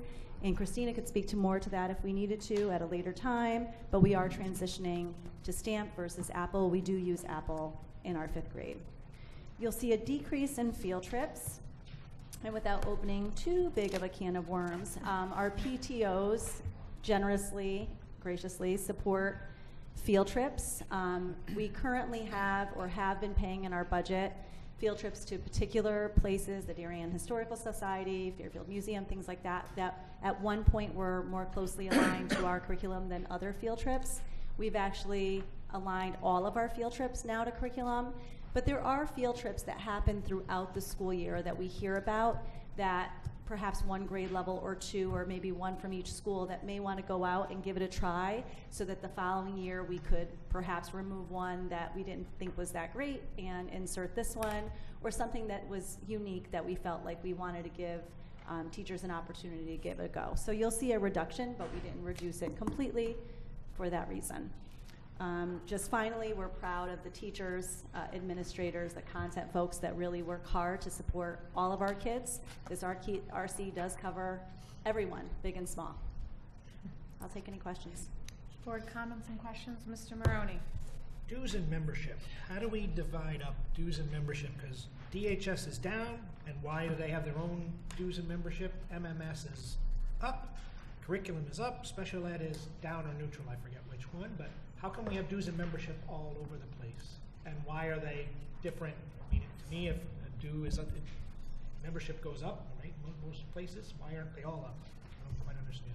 That I can't answer specifically for the schools, but I would imagine that's based off of who they're offering the membership to. They may be offering less folks a membership. This covers, in this particular RC, it covers all of our administrators for the different memberships you see listed, where the schools may be covering teachers. So for example, Colt and World Language may be covered at MMS, and MMS may be covering 5 teachers as opposed to 7 from last year, so that may be individualized to their school. They may be covering less memberships than another school. So this particular RC covers these types of memberships for all of our school-based administrators, where they're leadership types of dues or memberships, as well as our content folks. Mrs. Stein. On the curriculum writing, historically we haven't really seen that contracted out. Can you just speak to why we're contracting it for the health and phys ed, and is this something we're going to look to do more of in the future, or keep it in-house? So our preference is always to have in-house curriculum writing, and that's regardless of the content area and the grade level. And so even with our health, we are not purchasing a program. And we're not, in that capacity, we're not doing that at all. But what we are doing is receiving supports from consultants that can guide us, our work around best practice relating to those content areas. And so for that reason in particular, spaces, you may actually see that happening. But the reality is those units of study are still written in large part by our teams of teachers, because we know that when they have ownership over that curriculum, it's very well embedded into the work each and every day. They want to be a part of that. Moreover, it allows us to have a better understanding of how it was developed, so when changes happen or need to happen, we can jump right in and make those changes easily. You're welcome. Other board comments or questions? Mrs. McNamara? So just going back to dues and membership, yeah, I see it is scattered around, but why that huge percentage increase? I mean, it's crazy. Well, we do have more content folks. It's a little bit over, or a little bit under, I think, $3,000, $2,000. I mean, it's a small number, but I'm just. And the reason is we do have more content folks. We do look at what kind of professional development we are giving our administrators. Our administrators are not sent out to a significant amount of PD, so that the way that in which they stay on their craft or above their craft is by either partaking in webinars, partaking in memberships, leadership opportunities like this, where they can read and study and find out what's happening in other places.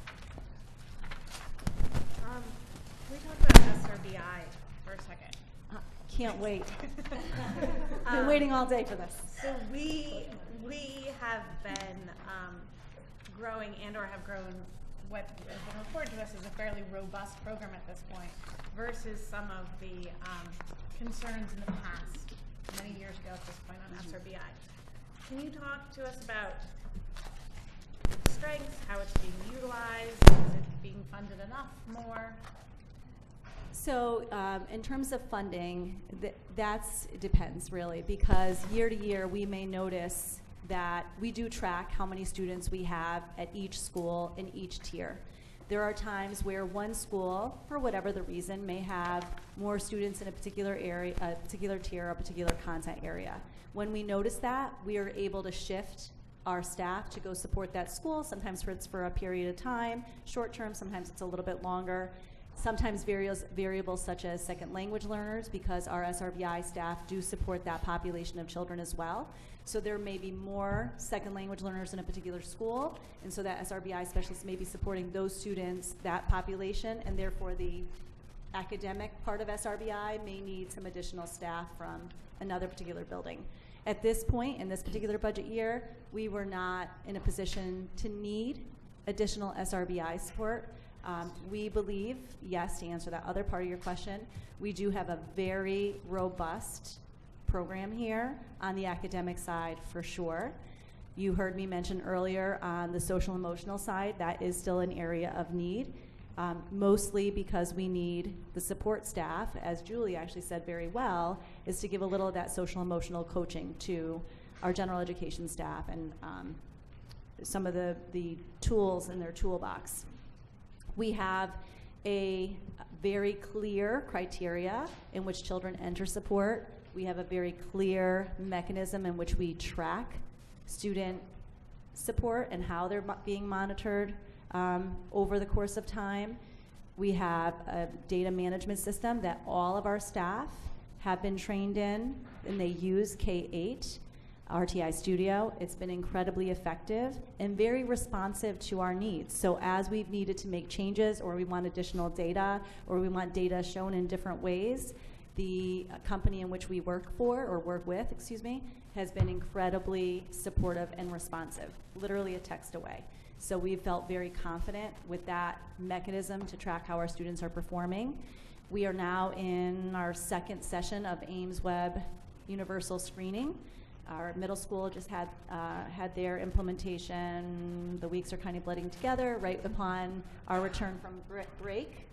Garen and Shelley can speak to that.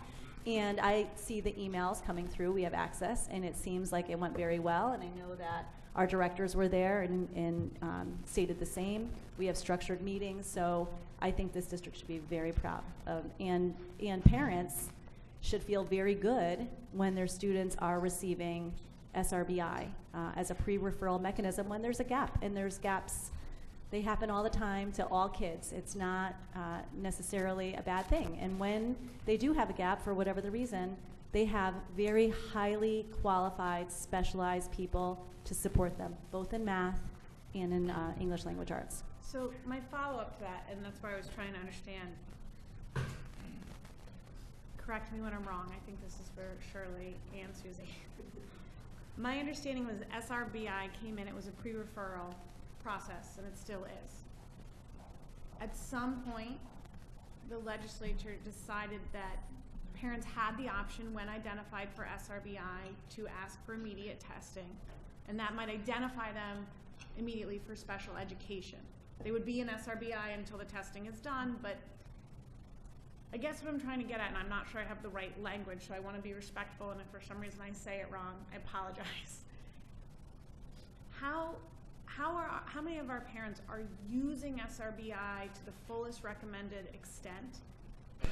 Or are we seeing a desire, once identified, there seems to be a desire to get tested to maybe go into special education, such that your departments, are we maximizing our efficiency of SRBI for our students? And would that be the most appropriate? So before you answer, Susie, may I just add one piece just so everyone has that information on the idea of SRBI as a pre-referral product. Remember, there's 13 disabilities. It's really speaking to learning disabilities. Pre-referral of SRBI is specific to learning disabilities.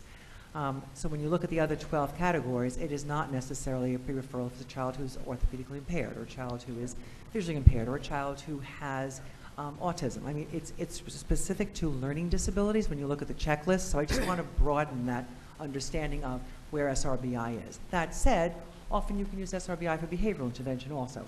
But I just want everyone to be mindful, it's about pre-referral for learning disabilities, specific learning disabilities. No, and that's a good clarification. So what I'm trying to get at is if we recommend someone for SRBI, given the laws from the state, which was a change in how it was originally set up, do we have a significant amount of parents that would like to go through our SRBI program? Or do we see the reverse trend, that parents are saying, I've been identified and you've identified a gap, so I want to be tested immediately for special education? are we giving SRBI the chance to work what we think we have developed, or are we seeing a desire to shy away from SRBI, and quite frankly, because the reputation of SRBI a few years ago wasn't so high? Was that clear? And I think the question is, are parents educated enough about SRBI to understand what the program is? Are we promoting it enough so that parents avail themselves of the service if it's offered to their child?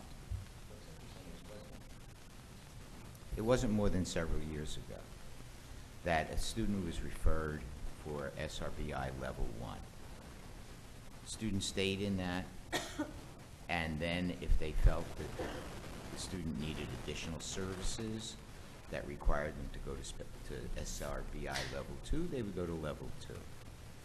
And finally, if again they felt that the child needed additional services, to go to SRBI 3.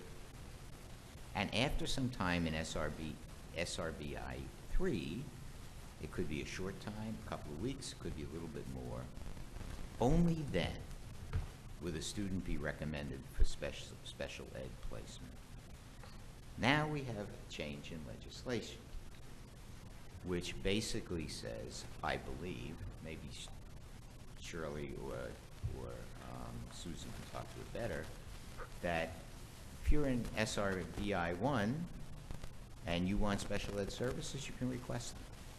Well, you can request to be test No, you can ready. request And to I'm be- not denying a parent's right to do that. I'm just wondering how many people are availing themselves of the program between you two. So the one question is how many. We could certainly provide that information because we do collect how many students go through the 3 tiers and or end up going to PPT prior to.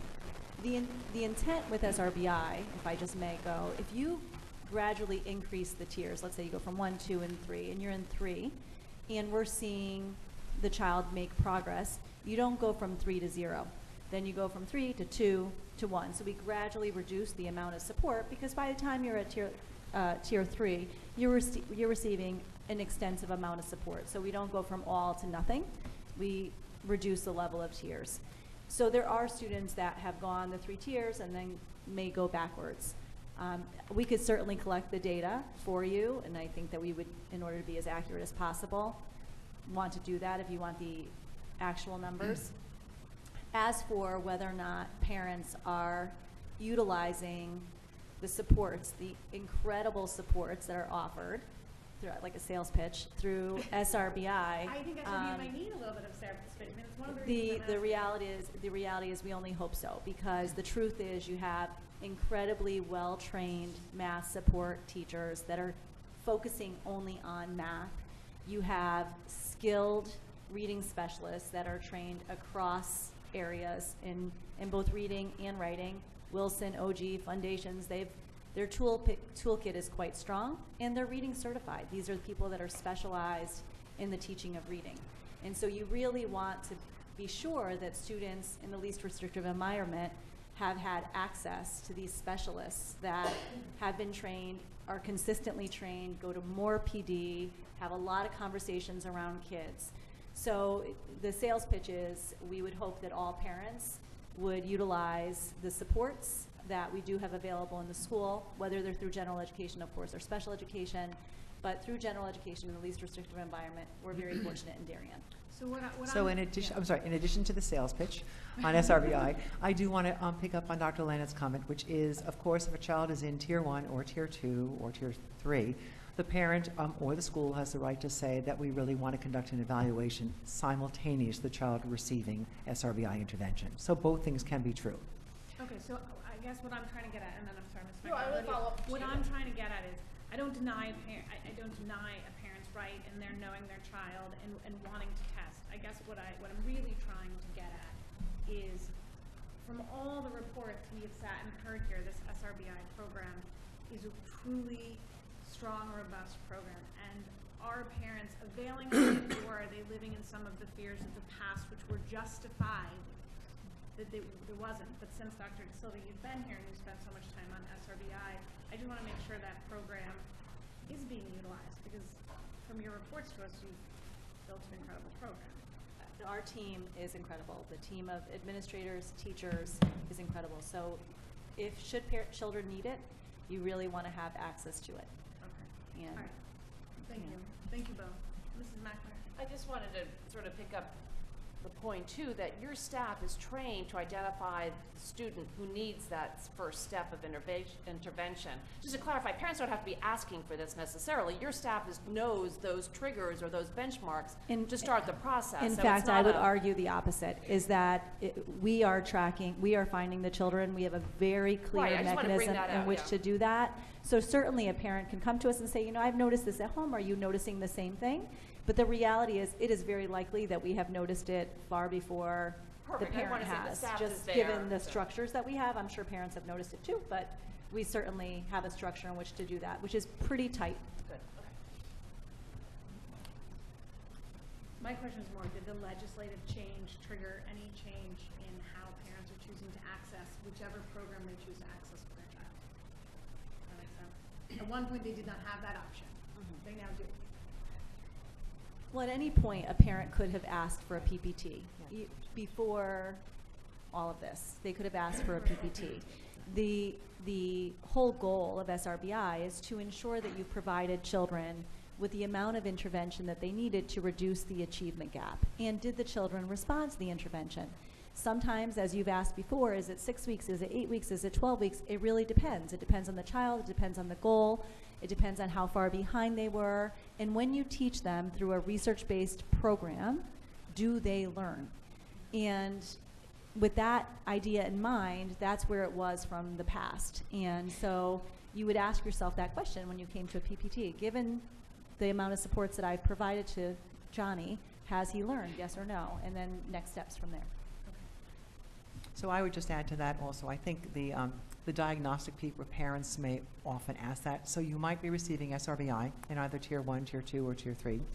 And this child might be responding to a particular goal, but a parent may also have a concern at the same time that although there's some response to the goal or not response, whatever the section is, that they're not understanding diagnostically what's interfering. Because when you do conduct an evaluation and look at it cognitively, linguistically, and academically, you have a different level of insight into what the discrepancy might be in terms of performance and ability, or why the child's not performing the way you think they should be able to.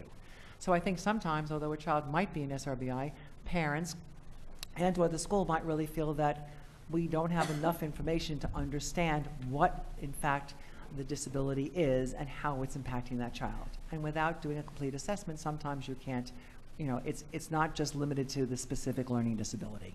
So then holistically, do we feel that parents who are recommended for SRBI are utilizing this strong, robust program we've built? Or do we feel that it is underutilized? Is that not a fair question? I would just say that we have a strong, robust program with very specialized staff, and I would encourage parents, teachers to use the supports that we do offer our children in the least restrictive environment. And as Shirley mentioned, when they feel that they need more information beyond what we've provided, then they should come to PPT. But we do offer a very robust support system while always keeping the focus in mind that they're receiving a lot of support in SRBI. This is not a laissez-faire type of environment. It's pretty structured. And I would agree with the robust and the piece to SRBI, as Susie said. I also believe with benchmark assessments, with progress monitoring, there is information there. Again, it may just be that they want to understand it's not limited to the specific learning disability. There may be another cognitive piece they want insight into. You should be able to ask for that for your child. Yes. Thank you both. Sorry, that was a seesaw that we were on. Any other questions on curriculum? Mr. Brown. Real quick on the 4.17% increase, that's 100% explained by contracts? Thank you.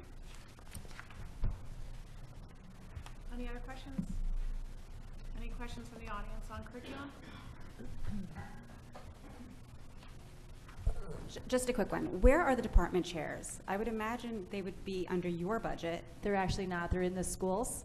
So is that the curriculum supervision I see at DHS at like 3.58 and then at Middlesex for like 1.24? Is that how they're being broken out?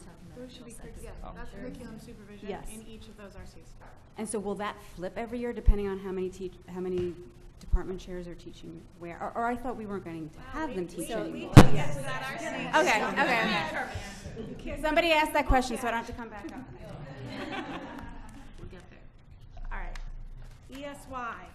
Thank you, Dr. De Silva and Mrs. Klein for all my questions. Summer school. Summer school. Sorry, summer school. I'll Giving me handle summer summer school. Mark and Caitlin, as you know, manage summer school, and they do an excellent job, but we thought that we'd be able to handle that here today. Summer school, for the most part, and you'll see here, it's on page 87, is a self-sustaining program. What that means is our expenses always match our revenues, and knock on wood that continues to go forward. We continue to grow our summer school program. If you will soon be logging onto the website, we did a complete revamp of our website, which will make it a lot more user-friendly and searching what services, what programs are offered over the summer months. And with that being said, I can entertain any questions that you may have on this program. Michael, just for semantics, the consultant services, just that reference, I would rather see it tied specifically to teachers, coaches, right. salaries. And that's exactly what it is. So yes, I can work to change that. But do they need to be certified to teach summer school? Just for the courses for academic credit, but not the enrichment courses. So that might be part of how we need to struggle on that. I could, yes. Right? Our existing staff, right? Yes. Not always. But I could do something as to support services for, I can come up with the wording. We can. I think the word consultants is just too broad. Absolutely. Teaching staff. For people to look at it from a line item. Right. Staff. Mrs. Ritchie. Just the increase in revenue, can you touch upon, are there new classes, courses being added, or do you just anticipate more students participating? I think we're looking over the trend right now, so I've revised the end of the year estimate to about 617,000, and then as we go forward, we're holding steady on that, so we've inched it up as well. So there is a trend of a little bit more people, or at least more, not necessarily more people, but I think more utilization is what they presented at the last go-around with summer school that they came before us. So maybe the students are participating in more courses or classes. Correct. throughout the program. Yes. Could be the same number of students. Mrs. McNamara. On that same line item, does that reflect any change in fees to the programs, or is that expected to hold steady? I believe that's to hold steady. How long is that held steady? For those that you keep running, I mean. I'm not 100% sure, so I can get back to you on Is that. that something that we can ask for, just those courses which we've offered for the last 5 years, have we changed the Yes. price? Yep. Thank you. Well, unless you know. Well, Most of the courses have been held steady since I've been here for the past 3 years. We did raise the rate on a couple of the academic recovery classes because we couldn't cover the salaries of the teachers we needed to teach them. We did also ask any class that needed supplies to build that fee into the fee to be in the program. So those are the only things that have changed, the only prices that have changed since we've been doing this together. Yeah, just a question on this. If we have the consultant services, why in summer ed don't we have a substitute teacher line? Because the teachers only get paid if they're there in the summer. So if they're not there, they pay us up. They pay the sub. Yeah. Ah, that's a model. Maybe that's the way we should do it. I've already gotten texts from the teachers union. So But that's why it's consultant services, and we can call it something else. But these are not like a part of their teaching contract. This is additional. Just asking It's like a summer job. Anybody else? Thank you on summer school. We're totally catching up. We will move on to art, RC 14.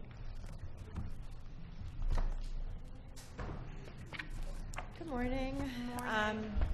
Thank you for having us here. And our budget for next year is looking pretty similar to this year. The one kind of major change, not major, $3,375 increase. Looking for more glazes. Glazes are costing more, shipping's costing more clay. Our AP classes in both drawing and painting and ceramics have grown, so there are just students making more work and larger works, and that costs a little bit more.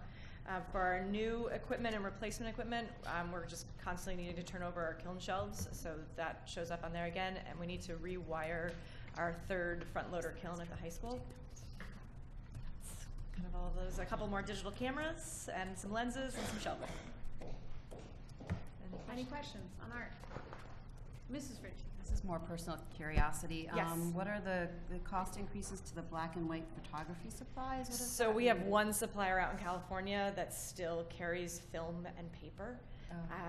It's difficult to find. It's difficult to find. So we use that one person, one company, and shipping is really what catches us. So like they have just every increments of however much you spend affects the shipping cost. If we buy a $600 order, it might cost us $75 to ship it. Yeah.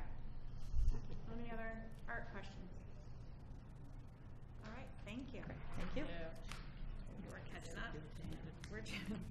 Library, RC21.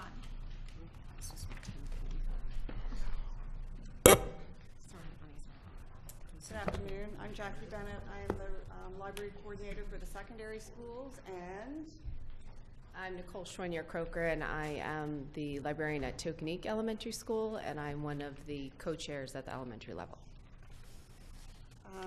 in the interest of time, I think if you look at our narrative, it's sort of self-explanatory in terms of what we have done. We're actually asking for less money, so that's a good thing. You should know that most of the changes and adjustments to the line items are reflective of our increasing use of technology in the schools, and our response to that is to have more access to electronic things. So that sort of accounts for the shuffle, I guess is the way to look at it. When you look at our largest line item, the accessions, it is for books in theory, but that does also include ebooks and other types of things in that category. And we've moved to embrace that in all the schools across the district. So, questions? Questions, Mr. Maroney? Yeah, just a question on that. If we're going to more software and things, I'm surprised to see the software line go down. I mean, it's $500, but is that? It's a reflection of, we track statistics on usage and things like that. So as we move things around, we adjust which databases we access, what we subscribe to, and it's sort of an ongoing process. Okay. We try not to duplicate services that are provided by the public library, and that will often reflect on when they change something, we do the counter move. So it's not, they still have access to a large quantity of things. It's just what we've chosen to purchase. It also depends on the format. Software is sometimes defined as something you would just load on a particular computer, but with the changes in technology, we've kind of moved away from the definition of, I would say, software, and it's more in databases, which is our online subscriptions. Mrs. McCammon. We had some district goals around both the library spaces and the development of curriculum, and I know we've slowed down on some of those things. From just a budgetary perspective, without making it a super long conversation, can you talk to where we are and what we might be seeing from a budgetary perspective, or what we might not be seeing at this stage? So I'll speak to that, if that's all right. We're currently in the process of finalizing the hopes and dreams of each individual school in terms of what that space will look like. You may remember, Jill, that we went from the district view to school-based views. One particular company looked at each of our schools, met with the teams, identified what their goals were, and then gave them a tentative plan. Just this past December 9th, if I'm going to be exact, they met with the school-based teams again and identified changes that they wanted to make as a result of those preliminary plans. Now they're charged back to give us a sense of what the cost might be associated with those plans. I anticipate that will take a little bit of time. As a result of this budget, this was not something that we felt we were in a position to include. for the coming school year. So hopefully, with supports of others, maybe we can get something going sooner than 2021, but unsure. In terms of the library media curriculum, the teams at the elementary and secondary level have been working towards those goals as well. Elementary is a little bit more solidified in that they're looking at or have been working on units of study within the content areas that both Corey and Linda lead. So that feels a little bit stronger. The role is different at the secondary level. And so how teachers receive the supports that they might need for students is an area of focus for the secondary schools. So is that work 100% embedded in just the day of it's already in the library and the librarian's work, or are there additional budgetary items around any sort of curriculum development? That's in my budget, and you'll notice in RC 19 that's included there. Thank you. You're welcome. Mrs. Richard, did you have your hand up? I did, but I'm good. You're good? Okay. Any other questions on libraries? No? Thank you very much. Thank you. Oh, I'm sorry, the audience. Does the audience have any questions on libraries? No, then we will welcome Mr. Sadlon and Music RC 13. Good afternoon. Hello. Just a couple of things about the budget, some of the highlights. Just so you know that we do provide services for all students pre-K through grade 8 and about over 300 at the high school. We have an all-time high, I usually report this when we look at our numbers, but all-time high number of students in our string program at Darien High School with 93 students, and that's since for all-time high of string kids participating in our high school orchestra program. And that is also a testament to the middle school and elementary school string programs as well that are feeding that program. A couple of the budget highlights. I'll just go over some of the bigger accounts. The classroom reference budget just is going up, just I think is about a 3%, just to keep on top of things, and which amounts to $8.59 for all students participating in our band, orchestra, and choral programs all the way through. And part of the reason we can kind of keep that price down is because we're using more we have a really great library of thousands of titles that we recycle and teachers share a lot too, and some online resources that we're using also for that as well. For the resource materials, slight increase there last year, and I can just report out that we had a big discussion about smart music. So, and we ended up deciding to fund smart music for all students, instrumental students from grades K through, not K, from 6 through 12. So band and orchestra students. That's about 531 students and 10 staff for $8.50 per student. It's working out much better. We had a little, learning curve getting started with it all, and it got a little late getting it going and stuff this year. But it's definitely for $8.50. They all have it on their Chromebooks, and they all have it on their iPads, and it's really working out quite well for that. And I did poll all the teachers beforehand. Is this good with this new app? And they're all really on board with that. So I just thought I'd report that out. In 25030, computer software and supplies, our biggest expense there is the Quaver program for all our general music teachers. That accounts out of that $8,850. $8,400 is for Quaver, which is our an in-class interactive games, songs, singing materials, different things that they use to teach about music as well. It's a very deep program. We do professional development with the teachers every year on it. We couldn't do without it now. We've been using it for about a couple of years, and that cost only comes to $3.81 per student. And when I'm looking in, if you put it in perspective, it used to cost $10,000–$15,000 to buy textbooks for one grade level only. We don't buy textbooks anymore. This is the text that it's all included here. So that's been phased out, and it's all the online program. We got music transportation, just a nominal increase. Repairs and service contracts, nominal increase just to keep on top of things. We do have, I'm happy to say, For the first time, we have a full set of ukuleles in all of our buildings. You can hold your applause for that, but that's taken several years to build those up, and we just didn't go for them all at once. We did one, it's been 5 or 6, 7 years before we built them all up, so we were sharing sets of ukuleles. Now, every school has a set of ukuleles, but they do need to be repaired, and things happen to them. So that's reflected in our repairs and service contracts. The lease purchase, some of you have heard me speak about that before, but the lease purchase of musical instruments, every 5 years, since I've started this position almost 20 years ago now, we've been doing a lease purchase program. Every 5 years, we assess all the needs of the district, what we think most of the instruments are going to be over 5 years. It's not always exact, but the teachers can kind of project what they've been using, what they need to be, where our enrollment is going, what instruments are wearing out, and all this stuff. And then we have we get all the instruments. If this goes through, we would get the instruments in the fall, and then we pay for them over 5 years. Is basically what that program is. So we've identified our needs, and like I said, we can't look through a crystal ball and know exactly what we're going to need 4 years from now, but we're pretty close, and we have very few instruments that we come to the board for after that initial 5-year, that first lease plan anyway. So so that's what that is about. Replacement of musical instruments, that was actually reduced by $2,500 because we didn't need to replace as many. But we do have those ukuleles as well, so we usually put in a couple of those. New musical equipment.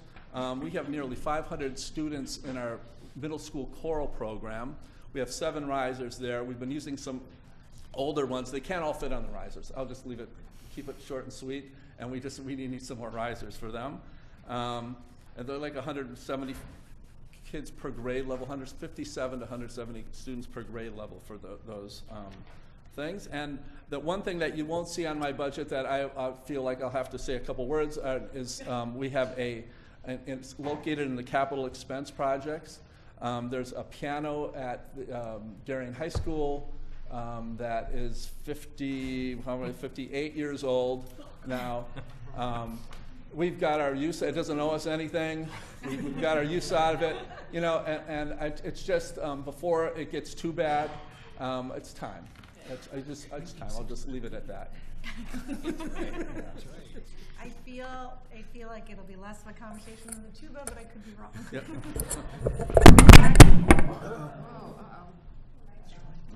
Yeah. My job.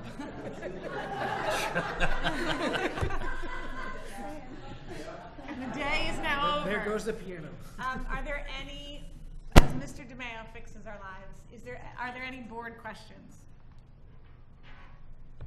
Mr. Murray. I just have one comment that I've had 2 daughters. Well, my daughter's still a senior in high school, but gone through the music program, and I will say the Holiday Spectrum is one of my most favorite evenings of the year. For those who haven't never gone, I highly encourage you to go. My junior in college actually came back early, or she was back for Thanksgiving because she studied abroad, and she wanted to go see the Holiday Spectrum. That's how much she enjoyed going. So I just applaud, and I think it's a wonderful, and that's just one element of this budget, so thank you. I would just add to that you could actually watch it. I guess was it? The DA. We live streamed it this year. It was, and I did watch. I'm a little bit of a nerd. My daughter's not even in the music program anymore. I wish she was, but I did watch it, and it was fantastic. Thank you. We've got good teachers who work very hard and really good students. A good program. Thanks. Any other questions on music? No, thank you very much, Okay, Mr. thank you. Savon. We will move on to Tech Ed, RC 22. Oh, we're good. I didn't ask the audience. Does the audience have anything on art? I mean, music. Sorry. All right, Tech Ed, RC 22. RC. Where you have to feed me every now and again, guys. Morning, gang. Good afternoon. Is it afternoon? I tried. All right. Everything's about the same. Major changes. You'll notice the 357% increase in PD. We're looking at a new program at the middle school, the Project Lead the Way program, which we will talk at great length on the 22nd, I believe. So that is just to send those teachers to get that training that they desperately need to get that program off the ground. Other than that, things are about where they normally are. Tech Ed equipment, That's an increase. We'll hear about it on the 22nd, you said? Yes. yes, ma'am. Tech Ed equipment, replacement equipment went down significantly, which is nice because we were able to repair a whole bunch of machinery this year and last year, so all is good in Tech Ed. Okay, are there questions on Tech Ed? Sorry. Over there. Dennis. Just one quick, I see that we're buying new 3D printers to replace the ones which are not supported. Yeah. How many will that bring us up to? Just a quick So let's see, so the printers we had, the company went out of business completely, so they are unsupported. You can't get the parts, you can't get service for it, so those are unfortunately gone. So we've purchased a couple this year for the middle school to try to keep them up and running because their 3D printing program is phenomenal. The one at the high school, we purchased 3 this year, and so we're looking to kind of balance that out at probably 4 in each building. Okay. It's the hope. And these are supported. This company still exists, which is good. Any other questions on Tech Ed? I assume when we hear on the 22nd, we'll also hear about this new AP Computer Science Principal class. That's what we're I would love going to talk about that, sure.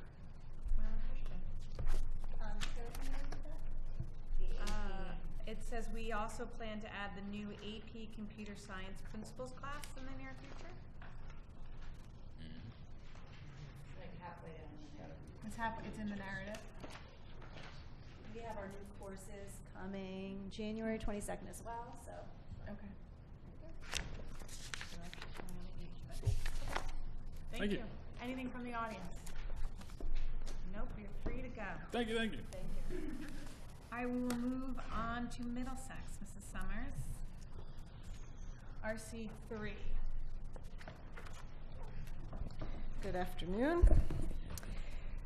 We don't have that many changes other than the request for a guidance counselor. Obviously, the salaries are all contracted and are to cover the teams and the number of teachers we'll need to service those students.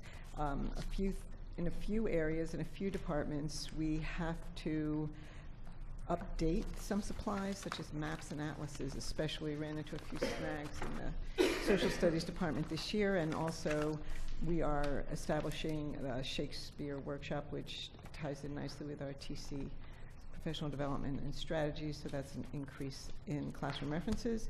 Healthy living, a bit of an increase. That's again just to keep our DVDs and all of the things that they use updated. Same science, supporting the new labs based on the new NGSS curriculum and standards.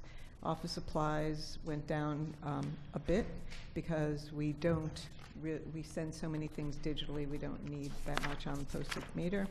Professional development, we anticipated $75 for each teacher, so that went up slightly. Dues and memberships, I think there was a question about that before, and we do support our teachers as well as our curriculum coordinators by including this in our line. And there has been an increase. So it kind of ties in with the professional development. If we're members of some of these things, we get a reduced rate on the professional development, as well as the advantage of receiving information throughout the year. Police and fire, just a kind of a cost of living increase. Repairs and services are down. Basically, that's just the microscopes that go out in the summer. And new classroom furniture, the computer room chairs are replacement, stools for the STEM room, and we've asked for whiteboards for the co-teaching model, because as they set up stations and different teaching areas in the room, it makes a significant difference if they have a place to write. Board questions on middle school? Has to be some. Mrs. McNamara. Not going to the guidance counselor. Can you talk a little bit, I know it's not a lot, the general office supplies, I see it went down, of course, and the elementary schools are budgeted $1,000 each. They're looking at, that's $5,000 for all the elementary schools. Is there any way you could get that number down lower? You're talking about 25001? Oh, 250, Right. decimal 01. I think that much of that goes to our postage, even though that is down. We do mail different kinds of reports home. on a quarterly basis. We could look at sending more things digitally. We have really begun an accounting system for our office supplies, which prior to this wasn't really in place, so we're really trying to control or to look at what's going out per team, or is it per department. So we are aware of this. Yeah, and I'm have put- multiplying all the elementary schools Absolutely. and rolling it into you and. There, prior to this year, there wasn't a good procedure for keeping inventory. So as I feel that will come down as we have implemented that control. Mrs. Ritchie. Under your classroom references, the Shakespeare workshop, is that cost a one-time fee, or is that something that we'll see annually? This is a new program that you're implementing? No, I believe that is for the actual Is it to books purchase to something? implement. Yeah. Okay, so in other words, it's a one-time right. fee that we won't There see might be recur. some replacement cost, but yeah. Okay.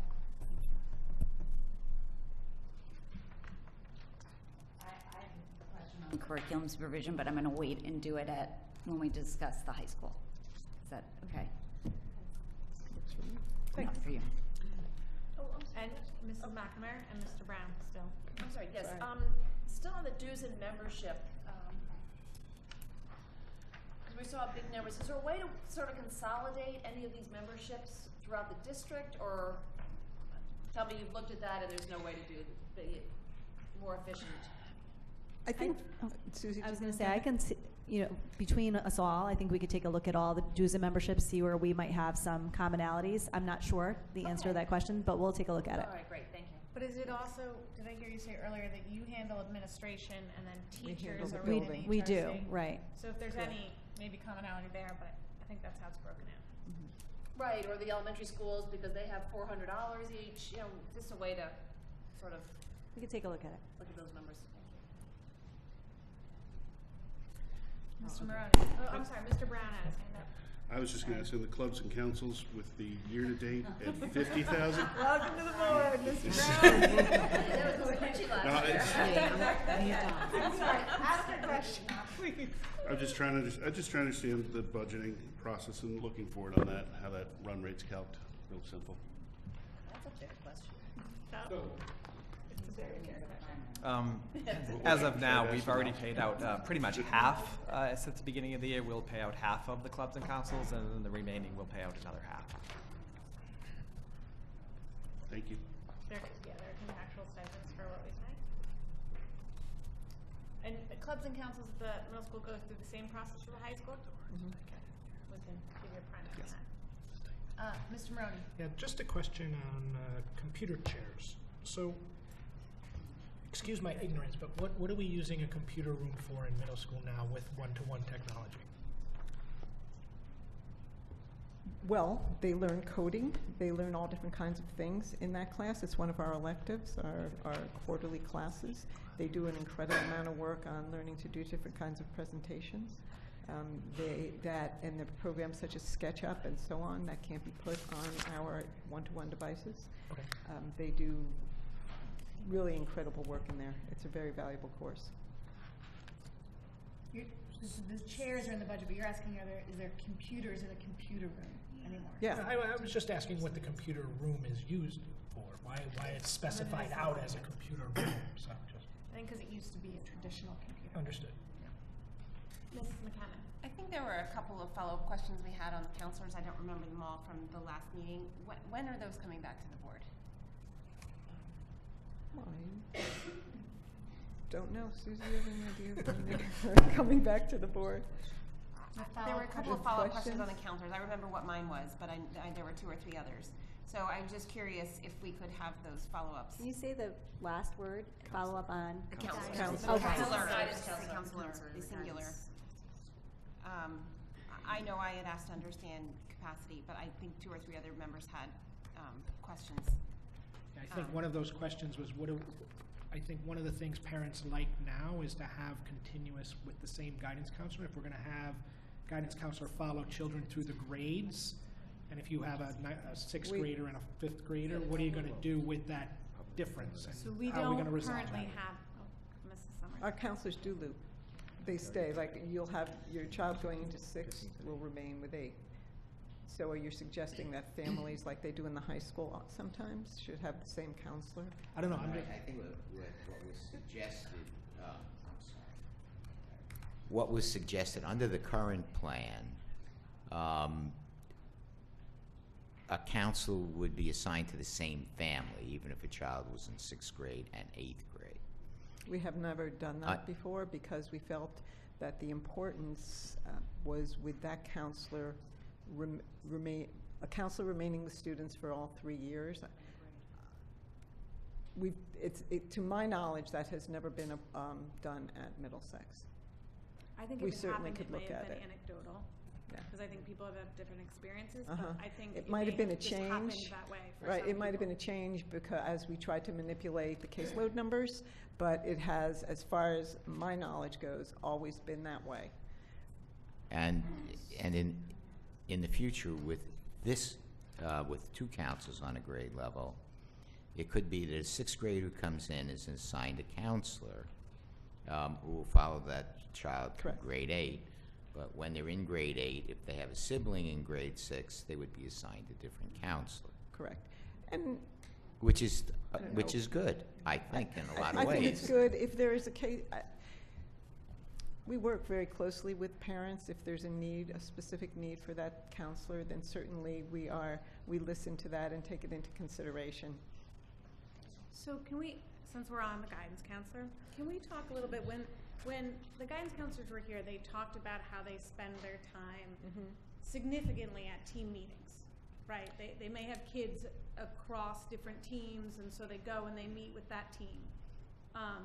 Well, I think that the point was that when a counselor has is a split counselor, they have to report to so many more teams and don't become the expert on what's going on that team. So right now, each of our counselors, each of our teams has a counselor-led meeting once a week. So that's all per Yeah, grade so- level. But So my the- question is, if they're now going to follow students 6 through 8, right? They might be with I might get my colors wrong, I'm Oh, that's sorry. Like okay. the orange team in 6th grade, the blue team, they're still going to be spread out amongst teams because now they're staying with a child. Right. I'm not going to say I'm the word, following you. unless we're I'm going following to you. some sort of house system, isn't going to lessen the number of team meetings they have or teams they have to deal with. Is that a concern or is that not a concern? That's not a concern. We did that this year. We really clarified the role of the counselor in those team meetings. They used to attend all of them prior to this year. And then we designated that once a week they would go, unless, of course, the team calls upon them because they're having a parent meeting or discussing it, something came up. But typically, they would lead one meeting per week on their 4 teams that they're assigned on their grade level. Okay, so adding another guidance counselor doesn't necessarily cut down on the number Except of for team those, meetings they attend except for those people that split. between 2 grade levels. So They have have like to 6 attend, and they 7. often attend, yes. Okay. It, So some people it have definitely 8, helps some that. people have 4. Correct, So now everyone will have 4. right. Okay, that helps me. Yeah. Thank you. Mrs. Ritchie. When we discussed this back in December, or maybe it was November, you talked about advisory once a week. Will that be small group of students meeting with guidance once a week? How's Right that gonna be now, structured? advisory meets during one of our flex periods, which is approximately 25, let's say, minutes per week, and once a month. The counselors co-teach those, but once a month, they lead specific guidance lessons to meet the guidance framework standards. So that will continue to happen, but they want to have more availability to push into different curricular areas, and this is something we're exploring. I think I gave an example when they're looking at the dystopian unit in literature. It would really behoove students and teachers to have a counselor in there to talk about that lens of looking at life. So they're really trying to explore how they could impact the curriculum and do some team teaching. But right now, they do go in only once a month to lead those guidance-specific lessons. And they tie it in nicely with what we're doing in advisory. It's not that it's just some random lesson. And they also push into work on the Naviance and the success plans that we'd like to kind of beef up a little bit. Any other questions on Middlesex? Yeah. Mr. Maroney? Teachers of the Gifted is going down $34,000. Why? At the beginning of the year, we had a reallocation of staff, so that's really a 1.0 employee that was rolled and not 1.44. So I do need to correct that as we go forward. It was reallocated into some of the other lines that were already accounted for. Mrs. McNamara? I'm sorry, back on classroom reference, can you explain the map and Atlas? Yes, we Why have we're some. purchasing something like that? We have so many outdated maps that it came to our attention that some of those, in teaching the Middle East unit, some of our maps were completely outdated and we're not providing. I'm sorry? No, I'm thinking, is there an electronic means to display that information as opposed to? It's a good map. Nothing like a good map and a good atlas. We like to not do everything digitally, but we have run into problems with outdated materials, and the curriculum coordinator worked with the teachers specifically on their units to see where things were just archaic. No, I understand the coming out of date. I'm just trying to. Plus, we do try to find a balance between having hard copy materials as well as screen time for students. So it is really valuable to know how to look at an atlas and be able to reference different countries and different this and the changes over time. They do a lot with that. Any other board questions on middle school? Any questions from the audience? Mr. Davis, I see you waving. Oh, and Mrs. Boyd, you guys are tag teaming. We are tag teaming. I'm going to explain. I have made, I think, 3 speeches for an extra guidance counselor at the middle school in my time. I feel like this is all you need to understand. You have 3 grades at the middle school. You're supposed to have 2 guidance counselors per grade by alphabet. We only have 5 guidance counselors there. So there's a guidance counselor who has to somehow take on extra work to make up for that extra person who does not exist.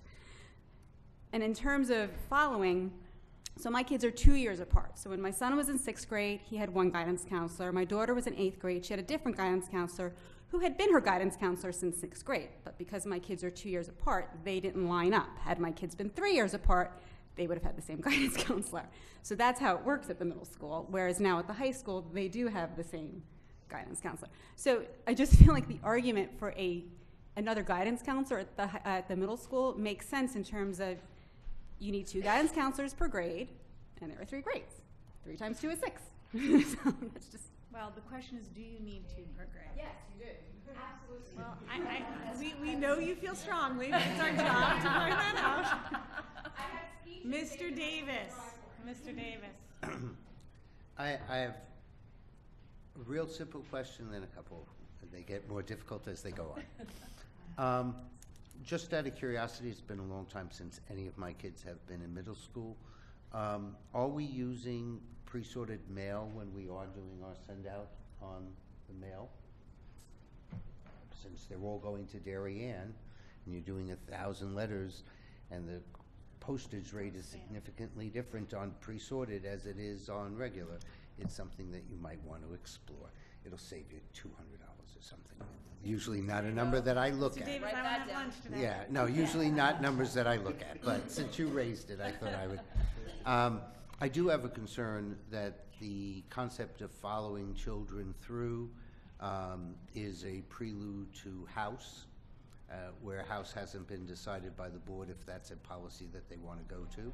Sounds like it's not necessarily the way it was just explained. But it could, next year when we're talking about that they're at 4 meetings and we want to get them down to 2, and there's savings there, and based upon the socio-emotional needs of the students, those hours are worthwhile, it could very well lead there. So I'm just saying it's something that the board should consider. The last is in a contract a while ago with the increased number of classes that teachers were supposed to teach. There was supposed to be a reduction of teachers in the middle school through attrition. I'm wondering if the board can subsequently respond to where we are on that attrition rate. I do. We ask it every year. Our 4 to 4.5. Where we are in the contract on that. Yes. Are there any other questions from the audience? No. Okay, so we are going to shorten the lunch break. We will do a half-an-hour break. So we'll be back at 1:20, board members? Motion to adjourn? No, we don't need to adjourn, but we will break and break on taping. Please, Mr. DeMayo.